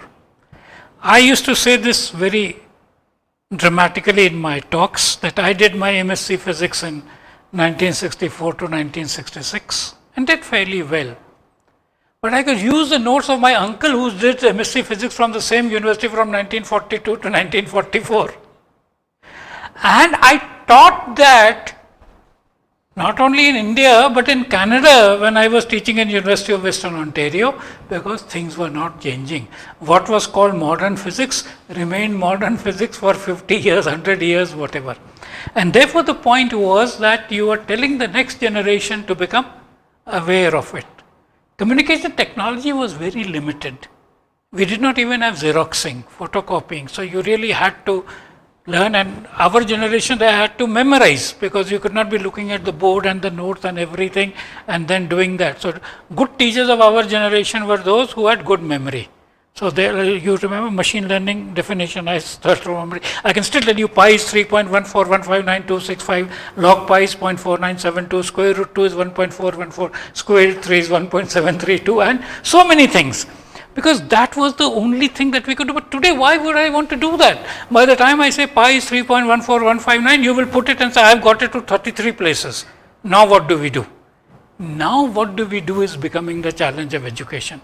Not just the information itself, but what you do with the information, that is going to become important. And that is what he tries to say. If you look at towards the end, he says the new prime directive is to imagine thoughts which were unimaginable, to be ready for challenges which are this thing, to do things which are. So this is exactly the whole problem. And therefore, dissemination of knowledge is no longer that important. Even preservation of knowledge is not that longer important because there are so many devices where you can preserve it. I was talking around lunchtime with some people that earlier, we didn't need too many people to be educated at the frontiers of knowledge. The only number we needed was to preserve that knowledge so that knowledge doesn't become extinct. But today what has happened is the frontiers of knowledge have become part of daily life. And I was saying to people that when I was in MSc Physics 1964 to 66, microwave laboratory was a very special section in the Department of Physics and we would rarely be able to go there. Today, microwave oven is in every house, and I've seen the transition. In 1970s, when microwave was become, people had all kinds of stories. Uska radiation hai, radiation se women will become unfertile, men will become impotent. All these kind of things were said. This was also said for color TV, and so on. But today, Everybody is using induction cooker. They did not study electromagnetic induction in physics, but they're using that induction cooker. And they know what utensils to use for the induction cooker, what to use for the microwave oven, what to use for the gas, and so on. So the technology has come into this thing, the frontiers of technology and day-to-day life. There is a huge reduction in that gap. When I was studying MSc, the word laser would only be in a person who has gone up to, even BSc physics would not have heard of laser. Light amplification through stimulated emission of radiation. That means he has to understand atomic structure, atomic levels, going from one level to another and coming down, coherence of light beams and so on. So today, all children are playing with laser toys, laser guns and so on and so forth. So this is exactly the kind of thing that has happened. And so I often ask myself, because I come from a physics background, what role does high-end physics play in the life of man on the street? And this will look to you like a very rhetorical question, but today it is very interesting because the man in the street is using GPS, and GPS depends upon atomic clocks, their synchronization, general theory of relativity, and so on and so forth. So actually the frontiers of physics are actually directly playing out in the man on the street, because as he's going on the street, he is depending upon all these to be able to know where he is. And now you have so many people who do not know the directions to their own home or their own office. I found it very interesting when I was with some people, not so much in India, but in US, UK, to go to their own home, they are putting up a GPS. So we actually don't know कि वहाँ से left, right ऐसा करना, but there's so much. So the point that is happening is our lives is becoming much better. We can do a lot more with these kind of things. What Thomas Frey is saying, and I am a great fan of Thomas Frey, he calls himself a futurist, is that, you remember the first three questions he asked? If you could live in any part of the quote unquote planet or universe, where would you live? And we can't give that answer. We can say, oh, summer mein hill station jana अच्छा लगता है, but would you really want to live there? And look at it, you realize you don't know enough. Then he says, you know, you'll meet many people who will say, पहला ज़माना बड़ा अच्छा था, अब का ज़माना बड़ा ख़राब है, पहले हम लोग रहते थे, दोस्ती करते, आपको कविता मिलेगी, मैं उस गांव में था या शहर में था या ये था वो था. He is asking that question. So which point in time would you want to stay? Would you want to stay in time of Ramayana? They say Ramaraj. Would you want to stay in Ramayana? Whatever. And he says, we don't know enough. And this is what is very interesting. Because all our information is in the past, and we know very little of the past, and we're going to spend a lot of time in the future, and therefore being able to anticipate the future or project the future becomes very important, which is where he's talking of those scenario buildings. I want to add a dimension of mind to that, which he is not talking about. Another fundamental change that has happened in the educational landscape is we are all having very long lives. Earlier, the life was very simple, learn, earn and return. So that was all you needed to do. You learned till school, college, took a job. 33 years full service was a huge thing. I now have friends who have spent more time after retirement. I mean, in this audience, we have two people from IIT Kanpur when I used to teach there. My seniors who were there have got pension for more years after their retirement than they got salaries, because they had all come with a PhD from somewhere, got into IIT at the age of 40, retired at 60, today they are 85, they're still going strong, and one of them, maybe both of you remember H.S. Mani? He was in physics department, and he met me the other day. And so he said, Pant, hum Delhi mein aaye, can we meet? I said, ठीक है, Habitat Center mein milte hain. Habitat Center is my place for meeting people in Delhi. So I went there, I'm soft spoken, and we were in that so-called library where also you speak softly. So after a couple of minutes, he says, yaar, Pant, thoda जोर से बात करो, I've become hard of hearing. Now I realize, see, what a beautiful job he has. He is in Institute of Mathematical Sciences in Chennai, teaching quantum mechanics to students, and he cannot hear what he says, because which student will dare to ask him a question? Columbia का PhD, Delhi university का MSc, IIT Kanpur में 30 साल professor, उससे चेन्नई का बेचारा बच्चा क्या सवाल पूछेगा? So he doesn't have to hear the student at all, continues to teach and so on and so forth. But he's already got pension for more years than he got salary. So we are all have to prepare for a very long life. And not only this, the good news is that if you get engaged in learning, your life actually increases. So you will see of all the, you see scientists, I mean it is amazing when I read, वो 93-year-old का है उसको Nobel Prize मिल गया, 92-year-old, 94-year-old, जिसको lithium ion battery वाला था, वो, so it is amazing that a life of learning is a long life. And because you have a long life, that is the only thing which is a good thing which you can do. Everything else leads to consumption or destruction of the atmosphere or something, etc., etc. So that's another model that we have to look at. So what Thomas Frey is saying is basically that we have to get this, and if you want to do this, the very first slide which was shown was, you have to do it by self-learning. You cannot have enough teachers to teach you this thing. And if you want to learn something, how will you first find a teacher for that and then expect to learn? So you have to move on. The support that you need is AI. A very important thing which he says and which is missed out is that AI will increase the rate of learning. Now, it's very interesting. We assume that high school must be done in 10 years. This must be done in 10 years. In our times, BA was in 2 years. Then they made it 3 years. Some of them make it 4 years and so on and so forth. What Thomas Frey says, maybe you can learn in 4 months. Whatever you learn through BSc or BCom or whatever, and when you come down to more specific skill sets or knowledge sets, you could do it even faster. I mean, I only want to know this, I don't want to know more of that. So for example, I say this joke that go back 30 years or so, if you want to know about the internet, they would say get admission into an engineering college. If you will get computers or communication, then in the 3rd year they will teach you TCP/IP protocol, that is internet. Now who wants to know internet as TCP/IP protocol? But that was the only way you could learn about internet. This is what is going to change, that we will be able to learn from a number of sources, a number of ways and so on. And he says, if you heard him carefully, he says the limitation of AI today is that AI is not having the recommender engines as to what you should be reading next.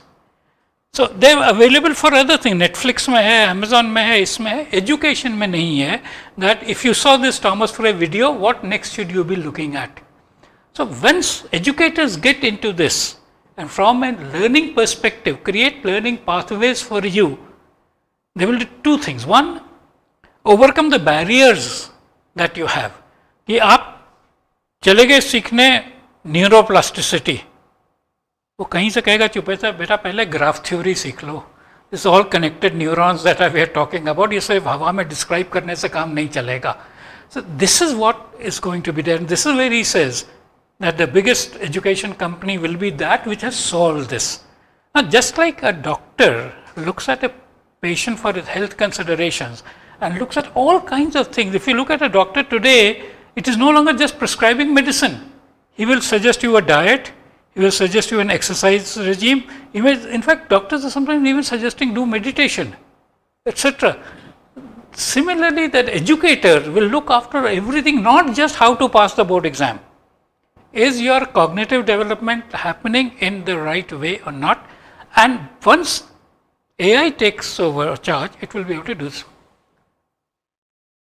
Now, have most of you taken the same 10 years to do high school, 12 years to do intermediate and 4 years to do degree? Yes? So for... हाँ, क्या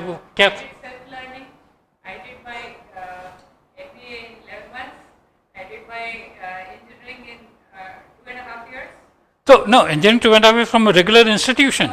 Okay. Okay, so that's okay.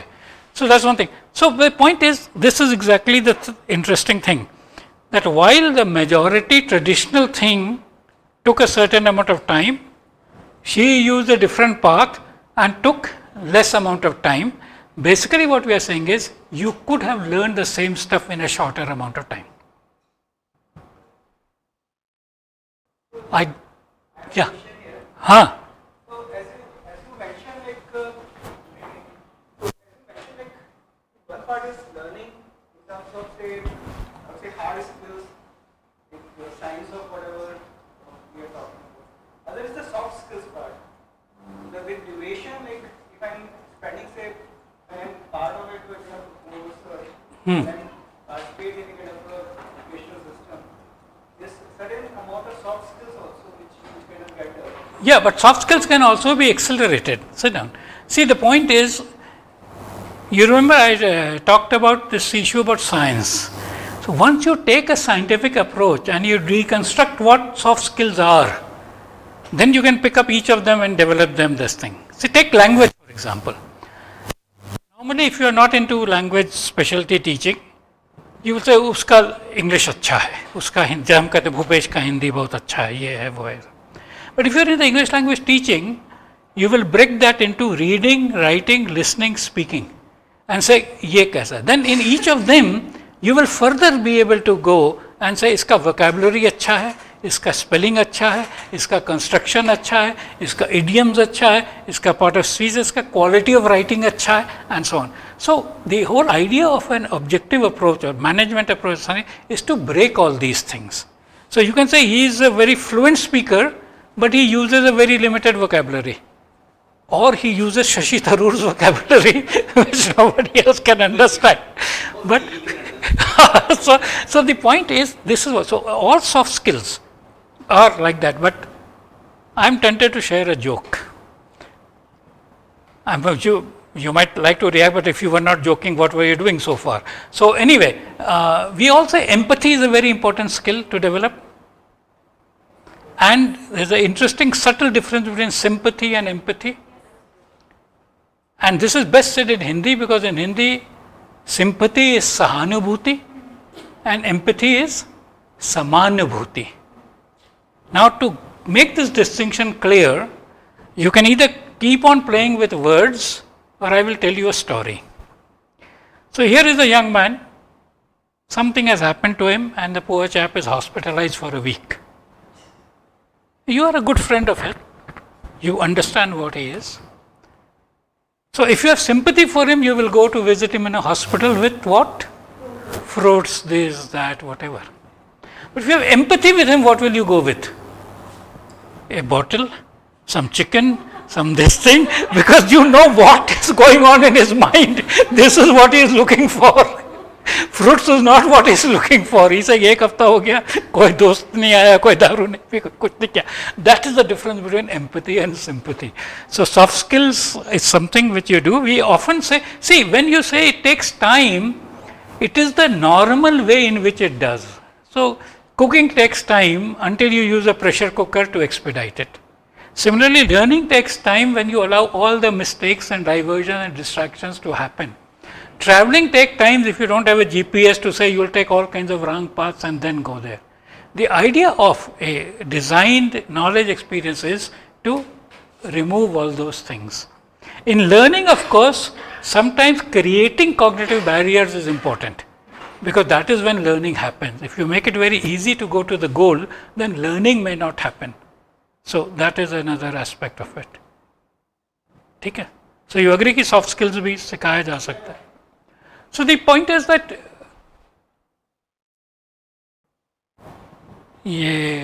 anyway, let's go through this because ये बहुत important है.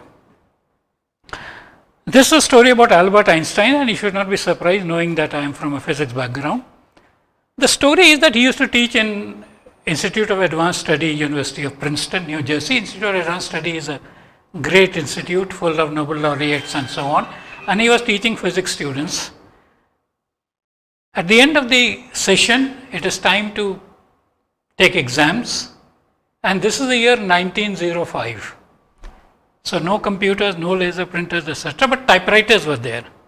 So he wrote the question paper by hand, gave it to his teaching assistant to get it typed and then distribute to the students, collect it and so on. And as you know, many of us know people who have been teaching assistants because that gave them some money to pursue that education in the US. So his teaching assistant looked at the question paper, and he's obviously brilliant to be in Princeton, He said, but Professor, these are exactly the same questions you gave to the same students last year. How can you do that? And Einstein is said to have replied that you are right. The questions are the same, but the answers have changed. Now, this is something we have seen for the first time in the COVID. The questions are still the same. Who do we teach? Where do we teach? How do we teach? How do we assess? But COVID says you can't bring them to class, you can't let them sit next to each other, you can't do this and so on. And this is now what is happening because of everything else also. Next. Next, jaldi jaldi dikhate hain. So this is a year. So 1905 is a year which is called the Annus Mirabilis for Einstein. He made 4 major discoveries which changed physics forever. All in a single year, published in the journal called Annalen der Physik. First is actually I have written photoelectric effect here first because he got the Nobel Prize for this. But then he also did something on Brownian movement. He did something on theory of relativity and the famous equation E is equal to mc squared. Each of them was worth a Nobel Prize, but because they were looking at evidence earlier, because his general theory of relativity was proved much later, etc. So that is what he got the Nobel Prize for. Next. Here is another Nobel Prize winner, relatively more recent, Carl Wieman. He won the Nobel Prize for demonstrating what is called Bose-Einstein condensation. It's very interesting. I am forced to divert to Bose. Now, S.N. Bose was a great physicist. You know, the other day, the Nobel Prize for Higgs boson, Peter Higgs. The boson is named after him. But Bose never got a Nobel Prize. Bose did not even get Bharat Ratna. Now there is posthumous Bharat Ratna, and I have no hesitation in saying ordinary mortals like C.N.R. Rao, आप लोगों ने देखा होगा, ये लोग, they were given the Bharat Ratna, but Bose को नहीं दिया है. I almost tempted to feel like कि उसके horoscope में ही कोई गड़बड़ी होगी.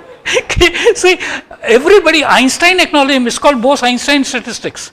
Half the particles in the world are called bosons. Whatever. So and Carl Wieman got a Nobel Prize for demonstrating Bose-Einstein statistics practically. But why am I taking his name? I am taking his name because he is also a professor of education in Stanford University. So one of the few people who, and he says in his observation, he said, when I was guiding my research students, they were all with great accomplishments because you don't come to be a PhD student. I said, then I realized that they have very poor thinking skills. Because all over the world, this examination system makes people expert in exam taking. This has nothing to do with the subject. And ये आप IAS में देखते होगे वो history में भी first आ जाएगा, physics में भी फर्स्ट आ जाएगा, उसको कोई फर्क नहीं पड़ता क्या चीज़ हो रही है, वो उसके लिए सब बराबर है. And then he started getting into it, and he's a very vocal critic of the present system of education, in particularly of lectures. So there used to be a meeting of Nobel laureates in which some 16 Nobel laureates were this thing and so on, and he said that you're most welcome, please come, but no lectures, please. And it is very interesting. So he, in fact, in his writing, he says that we have to do active learning. Lectures are passive learning. And what is very interesting is that when these researchers try to ask the students what they prefer, active learning or passive, they all preferred lectures. कोई lecture में आराम है, active learning में आपको सोचना पड़ता है, वो हर बार कुछ पूछेगा, कुछ करेगा, व्हाट डू यू थिंक, ये वो एक्टिव लर्निंग में लेक्चर में आराम है, बैठे रहो, करते रहो, वो करो. So students preferred lecture, but the research shows that learning happens better when there is active learning. इसका एक और इंटरेस्टिंग चीज़ है कि ये तो नोबेल लॉरिएट की बात हो गई, और ये अपने उसमें कहता है, I have not invented active learning, I have not even created some Weinman method of active learning, but active learning has been going on. And if you recall, all children's education is active learning. Kindergarten में देखो सब playway method होता ही होता. As you grow up, they say नहीं, you should not have fun while learning. Learning means आँख से आंसू नहीं आए तो क्या learning हुई.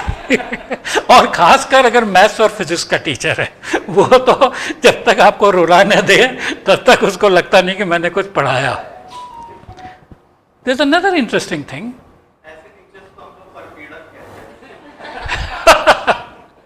नहीं वो होता है क्योंकि उनको नहीं not only that in the early days of computers all मतलब स्कूलों में कंप्यूटर पढ़ाया जाता था क्लास 8 क्लास 9 में जो पढ़ाने वाला होता था वो उनको चेक डिजिट और पैरिटी बिट पहले दिन पढ़ाता था उसके बाद कहता था प्रोग्राम लिखो for airline reservation railway reservation etcetera because वही उसकी कंपनी में काम करता था वही उसको कराता था so this is one of the issues now there is another interesting thing so I have talked about Nobel laureates.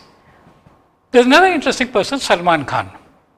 And this is not our hero, Salman Khan, but the Bangladeshi MIT engineer, Salman Khan, who created a new model of learning, which is now called the Khan Academy.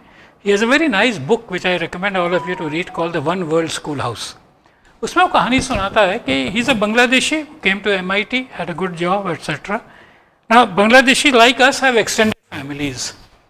तो किसी family में उसको मिली उसकी कोई दूर की cousin Nadira उसका नाम था उसने कहा सलमान भाई मुझे मैथ्स में बड़ी दिक्कत आ रही है so he says in the book he talk to her for she was quite intelligent and we all know that maths में स्कूल में सडनली एक्सेलरेशन होता है 6, 7, 8 तक एक तरह से चल रहा है 9, 10 आता ही कुछ और हो जाता है and then there are fundamental barriers which start coming in and the reason is that maths is not taught properly in the earliest stages and I get into that but now Salman story so Salman said ठीक है I try to help you he was and तो उस समय की बात है उसने अपने पीसी में वेबकैम लगाया और अपने घर में बेसमेंट की सीढ़ी के नीचे से कहीं से उससे कम्युनिकेट किया you can imagine the technology of the day he found that it wasn't very effective he tried to explain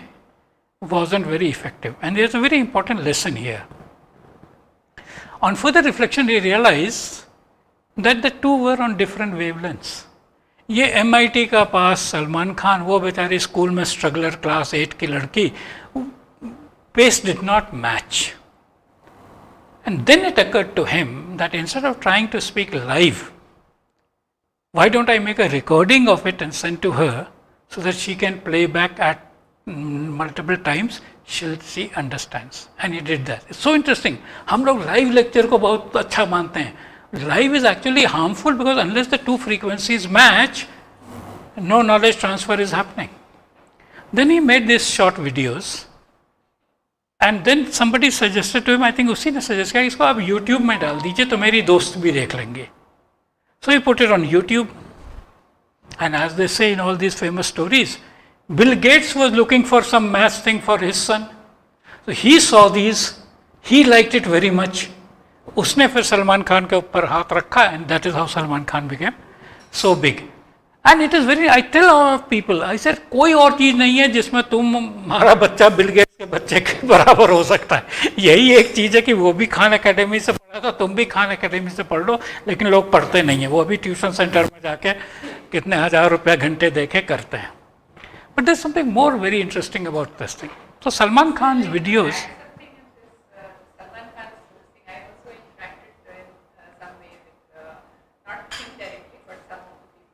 So let me finish the story which is in my mind because otherwise I might forget and tell you another story. So Salman Khan was making these videos because of his limitations. वो सब 8-10 minute के video बन रहे थे तो being a slightly intelligent person he asked himself the question so what is the right length of an educational video and he did a lot of research and he found that it is about 10 minutes. So I found a lot of academic research by educationists that students and that American language, it was said the students zone off after 10 minutes. And it is not the last 10 minutes that they remember, but the first 10 minutes. And then he writes in his book, so I was validated that I was making these short videos, but the professor who published this paper is still giving 1 hour lectures. हाँ अब आप बता दीजिए फिर मैं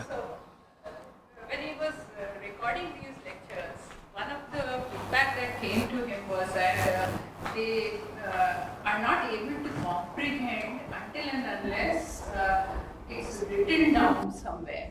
So then I said, okay, how do you want that writing to be done. So he said, we are so used to the blackboard. So the entire first set of videos that he has made, if you really see Salman Khan's this thing, is on a green board, you can call it, written in hand, not written by a typed, not typewritten. And this was a psychological kind of this thing which actually brought in a lot more what you call acceptance to the methodology rather than the other ways that he has used. So it just happened to really talk to some of his very close people and got this insights. But let me get the opposite viewpoint. You see, this is one anecdote that some person who he was talking to felt more comfortable if it is like a teacher writing on a board. But clearly we all know that well-designed, well-produced, well-written text is far more appealing than so on. Anybody who's worked on animation, graphics, etc. knows that. The story that I want to share with you is of the keyboard. Now, if you look at a computer keyboard, it is a QWERTY keyboard. QWERTY, YUIOP, ASDF, GSJK, ZX, CVB, and M. Why the hell is it like that?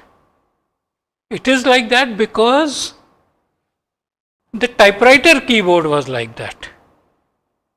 And why is the typewriter keyboard like that? You would think it will allow you to type fast. No, it was so that you could not type too fast. Because in a mechanical typewriter, the roller is moving. If you type too fast and the roller does not move, the keys will all be jammed. So the whole design was made so that you could not type too fast so that the keys get jammed. But in the electronic computer, there is no moving part. Nothing is moving. But because the typewriters were the first one to become key punch operators, now all new computer users, they don't learn touch typing first before they come to this. And we have now speech to text conversion, etc., but that continues. So it is true that at some point of time, some people might have that. Yeah, that is like an obstacle race. See, sports में obstacle race नहीं होता, पहले पैर बांध दिया फिर दौड़ो, तो वो है. So anyway, let me continue with the story. So the Khan Academy is a very interesting and important thing, and he refers to the Khan Academy. There are so many new things which have come up. He refers to Code Academy, but the more famous thing is called eCode 42. Have you heard of eCode 42? eCode 42 is a programming coding institute with no teachers. And students from there have been doing very well, have got good jobs. You can just Wikipedia it and so on. It began with France, it then went to Silicon Valley, now it has gone to a number of countries. You remember I have talked about peer learning? They use peer learning. So everybody has a computer, you have projects and peer learning, and you move against that and learn in that way. eCode 42 is a very good example of a teacherless thing. Take an app. How many have used Duolingo? Duolingo. Now, and what did you learn with Duolingo? French. That means he has eliminated a French teacher. In our times, you would have to go to Alliance Francaise in Southex, attend some class, get registered, a French teacher will teach you French, only then you could say oui and merci and whatever you had to say. That young girl who was here, Huh. she's learned 5 languages. Yes, exactly. So see, but the important impact is that teacher is eliminated. And if you can do that for language, why can't you do for mathematics or physics or this or that? And what is interesting, why I am talking about Duolingo is that Duolingo's user interface is amazing. No human teacher is comparable. And this is where I want to build up why human teachers will no longer be there. So, for example, people will often try to say that, no, a good teacher can never be replaced, and the most awkward for them is that they will say, Missy, you are so good, we can never imagine a computer being better than you. And then I tell them, why am I a good teacher? because I studied in good universities, so Allahabad University, Padha, Roorkee karke. I taught in some places, I taught in University of Western Ontario, IIT Kanpur, this, that, whatever, and I have 30 years experience of having taught so many. How many people would I have taught? A few hundred, a few thousand, if you take all casual. That wretched AI will have the experience of 10,000 teachers like me, having taught in Harvard and Cambridge and Stanford, everywhere, and IIT, and also in Bareilly and Raebareli and everything. Now, and it won't forget anything. I may not remember what I was saying in 72 or 75 or whatever, but that remembers. And because of his algorithm, will be able to exactly pick up the right thing for the right case, because he has a learner profile, he has a teacher profile, he has an issue, etc. And therefore, QED, machine AI teachers will be far better than any human teacher, not just one or two. And as it is, there is a huge shortage of teachers, so they will be far superior teachers in any measurable way. Now, you may simply say that, well, I like such a teacher and I think that person will get, that can continue. It has got nothing to do with performance. And this is happening for most things. Even a medical doctor, today, you know, actually the radiologist who looks at your X-ray plate and interprets it is no longer there. It's a machine which will do that. Eyes ka OCT hota hai. It will be a machine which will do that. So many of these tasks, the machine will do much better, and not only that, it will be able to take care of personal this thing, and top it all, it will be a multilingual thing. So suddenly somebody speaks in Bengali, to Bengali mein jawab de dega. They have just now, Ramesh Sharma is always up to date with new technology. They have created machine learning for 1,000 languages. I can't even name 1,000 languages. They have created a machine learning thing for 1,000 languages. The GPT-3, GPT-4 and so on. What is interesting is something new is happening. A very interesting question that is coming up is when a student submits an assignment created by AI, when will it amount to cheating and when it is permissible? So if I look to improve my spelling, my vocabulary, so I am using vocabulary builders for Grammarly, etc. So you say it is fine. If you use an AI to write the whole essay, you say this is cheating. So where will you draw the line between cheating and taking help? So taking help to improve yourself is fine. You can use a dictionary, you can use a thesaurus, you can use all that. Now I take help that the whole essay is being written by that thing and submit it to you, and it won't be a copied essay. Every time it will be an original essay.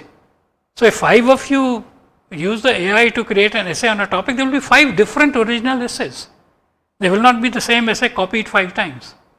So is that cheating or not? And I think the educators have to start thinking about what is going to happen. So let's see the next slide. Next. So I just put these rankings of universities because we are talking about the advances made by these people. We talked about Einstein, that is Princeton. We talked about MIT because it is Open Courseware Initiative. Harvard, Stanford, Yale, all these people have contributed in a large sense to this thing. And Johns Hopkins is on medical science. The reason I am saying is all these are adopting these methods. So it is not the tail enders or the second rate or the third rate who are talking about it. It is the top rate universities. And why this is interesting is that we talk about IIT Kanpur. I of course talk about IIT Kanpur with great pride, and fortunately I have 2 other people. The reason IIT Kanpur was different from the others was that there was for 10 years something called the Kanpur Indo-American program, where 9 US universities collaborated with IIT Kanpur in that initial experience. And they were Princeton, Caltech, Case, Berkeley, Purdue. So there were 9 universities which collaborated. Their professors came, their content came. At that time, Berkeley was rewriting the physics curriculum for US. Kanpur IIT adopted the same, and so on. So what I am trying to say is that the new model that we are talking of is actually going to be a world-class model. It is not a second-rate or third-rate model or something for those who do. Next. So one of the things that we all do is flip learning. I think I will try to wrap up the thing. Is my last slide क्या आती है?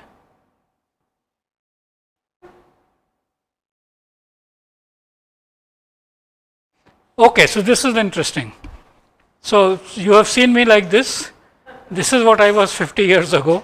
I experimented with this. So what I'm talking about today is what I have experimented with 50 years ago, wrote a research paper on it, and that was on mastery learning, personalization of learning in the pre-computer age. So in IIT Kanpur, I had a batch of 16-20 people, and each of them got a different set of questions, because we wanted each of them to be able to master what they've done before they're going to the next stage. So this is what the future is going to be, but instead of a dedicated human being doing all that, the machine will do it for you. So we'll stop here from my side. Quite happy to have conversations, discussions, and then we'll break for lunch. हाँ हाँ correct जो भी करो, but actually ये picture by chance किसी ने मुझे भेजी कि कोई स्टूडेंट था आईआईटी कानपुर का, उसने आपकी फ़ोटो भेजी है जब वो आईआईटी कानपुर में थे. But I had long hair like Sumitranandan Pant. तो मैं एक्चुअली जब वहाँ गया था कौसानी में, तो जिस उसमें गया दे एक्चुअली, मेरा नाम भी मदन मोहन पंत, तो they immediately related me to Sumitranandan Pant and so on so forth. तो वो है. हाँ,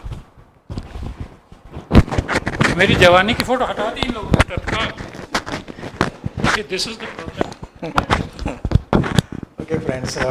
Now, since we are at the end of today's session, I have selected some of the sites or applications where we can see the power of AI, and some you can try right now using your mobile phone also. So these are selected sites. One is this one, quite interesting, how to say your name or any name.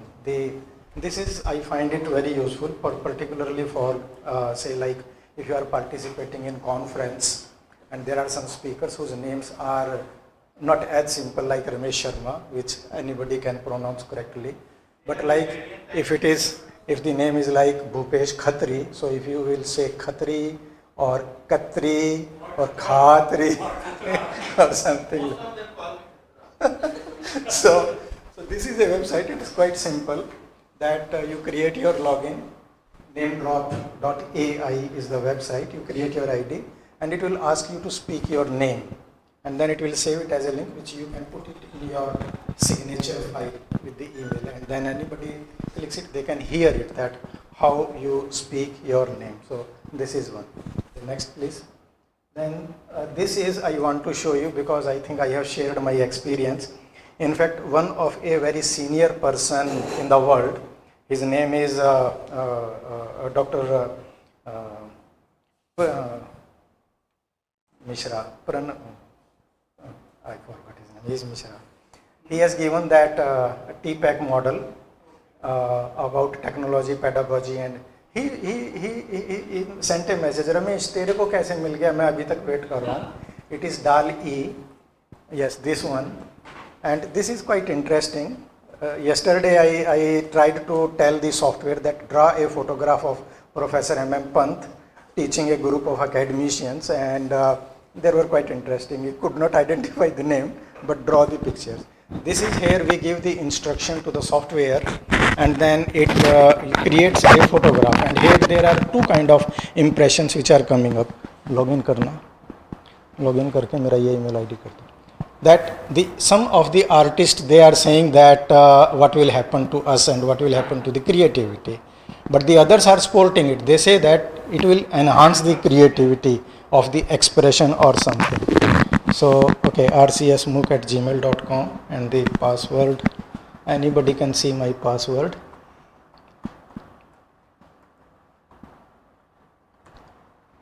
So these are 9 stars.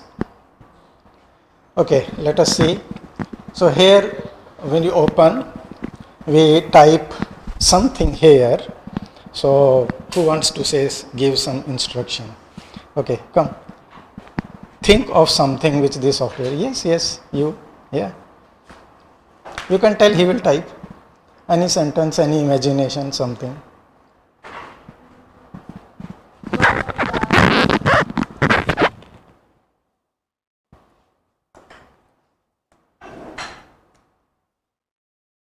Okay, no, okay. You could have given, but let us see what it I think this is a little simple one. I have a suggestion. A flying pig. So this is okay. Just try another one because this was a simple sentence. No, you did with the flying pig. Pig. PIG. PIG.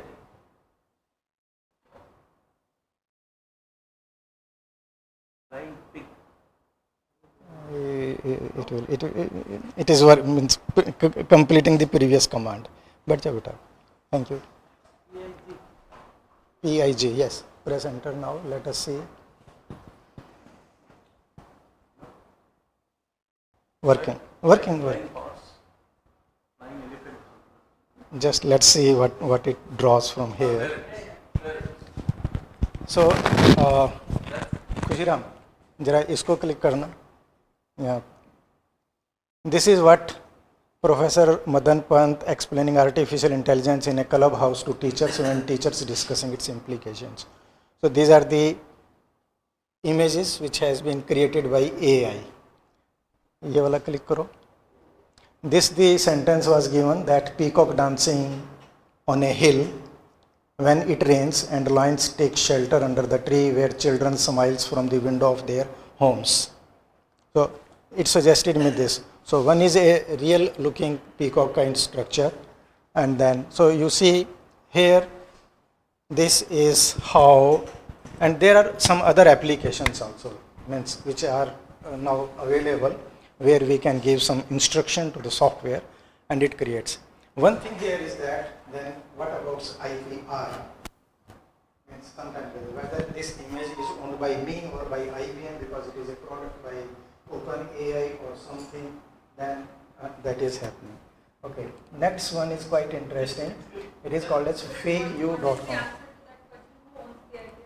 They say that since you are using the platform of OpenAI, so they hold the copyright on that.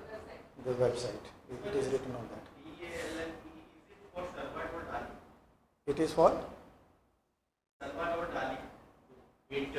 No. Inspired by that name and then altered. So you are right. The famous artist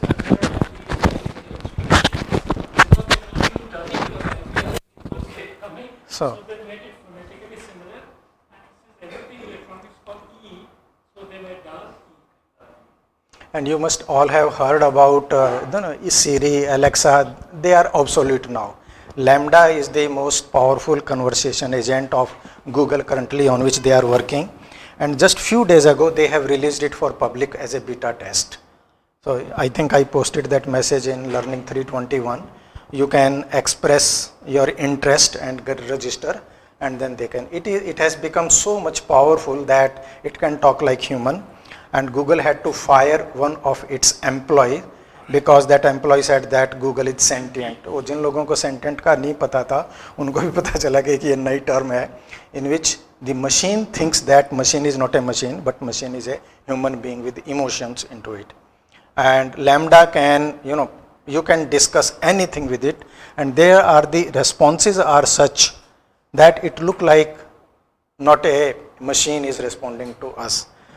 This is quite interesting. Fake you can create your voice or video or something and give it some animated character which can be from a long list, something is there, so you can explore that. The next one is also interesting. This is about the text generator, which Pansar was telling that if the student is writing the assignment, and this is, I tested it. Sometimes the results are very good and sometimes the results are duplicated, not that one. But remember the example which I gave to you. We can corrupt the system, the kind of answers which we give.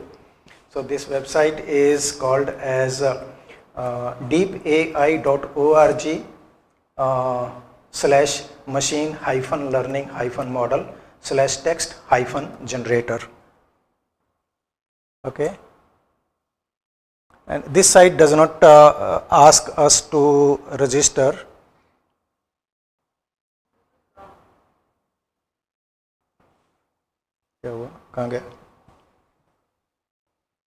No, there is some spelling mistake. DEE.org. No, it is .org. Deepai.org. not com.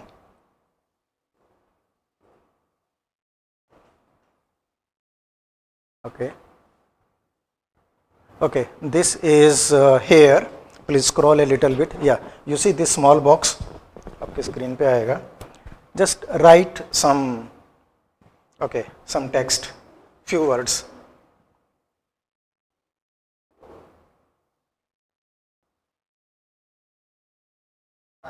From artificial intelligence to actual intelligence, it human. Okay.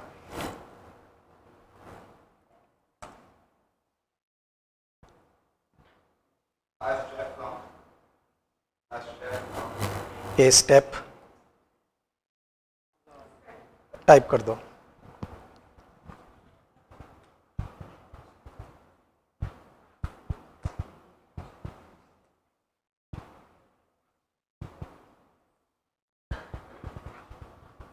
And then it gives those of you who know about Python or other languages, it has APIs for that also. Means using Python, using some other software, how we can make our own API using that which we can use in our own systems or applications. Even if you type one word or two words or more than two words, it will generate some text out of that from its understanding. Ji? I will post it. Ji. Okay, submit it. Okay, I think this is the result. A shift from artificial to intelligence, a global search for real job, shift in politics to make sense it all, etc., etc. Now, it depends on how do we train the system. Actually, it's all about the training of the software. And it says that, the website says that if we provide it the kind of right training, there is one, Khushiram ji, ek naya tab open karna. You can make a Google search, it is very interesting. There is one Professor Philip. He is Professor of Marketing Management. I think by the year 2012, when I saw this website, he had already 1 million books on sale on Amazon.com. Philip Marker, मैंने सुना है. जी. And he has patented his algorithm in which tells the few words, keywords, and the software generates the book, the complete book. So that is the power of that. Okay, next, go to the next. Then this is quite interesting. It's a I'll tell you the site where you can find all these kind of experiments. This is / experiments.withgoogle.com, with Google one word .com / collection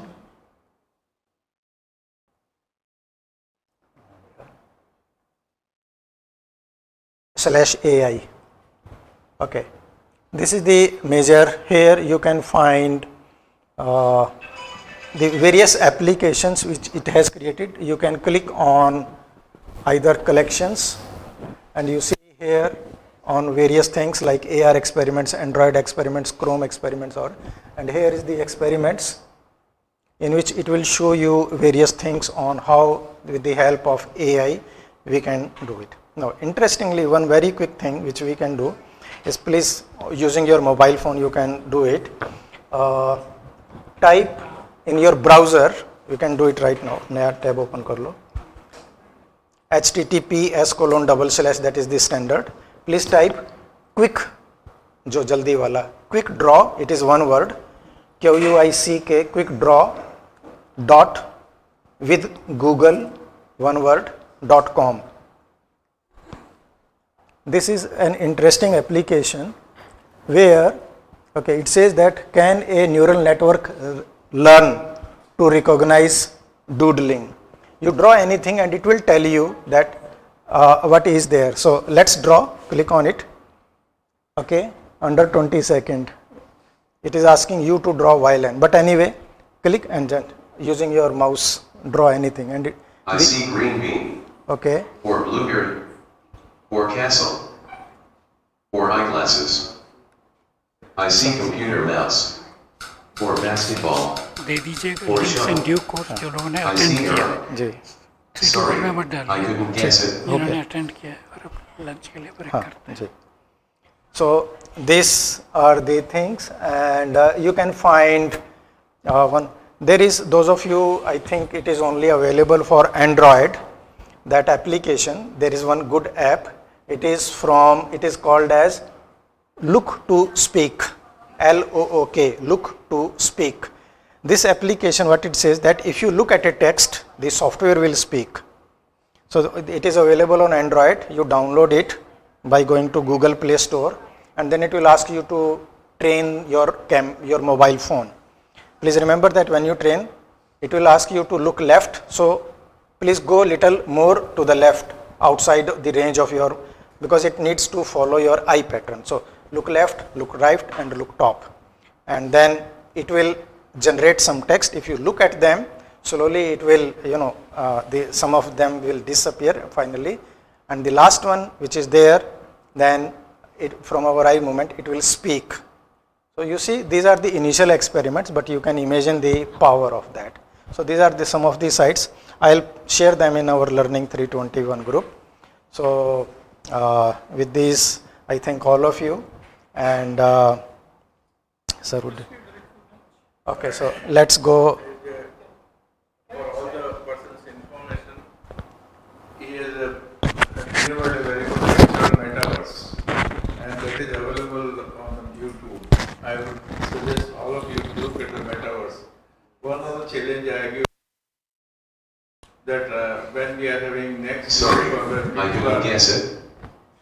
working on it, then let us show a real meeting taking what we call augmented reality. And within augmented reality, can all the people sitting can be shown in this. They may be at different places, and that's the challenge I think he has accepted. And next time, wherever you are there, I think through metaverse he is going to show you sitting together and discussing. Metaverse, you look at, he has a very good lecture on metaverse. Delivered, कहाँ पे delivered किया था? That was for a conference of SPATIAL.AL. This is future now. SPATIAL special.IO. It's a website where you can create your own metaverse. So when Professor Pant was talking and the topic came on to English and soft skills and all, I just wanted to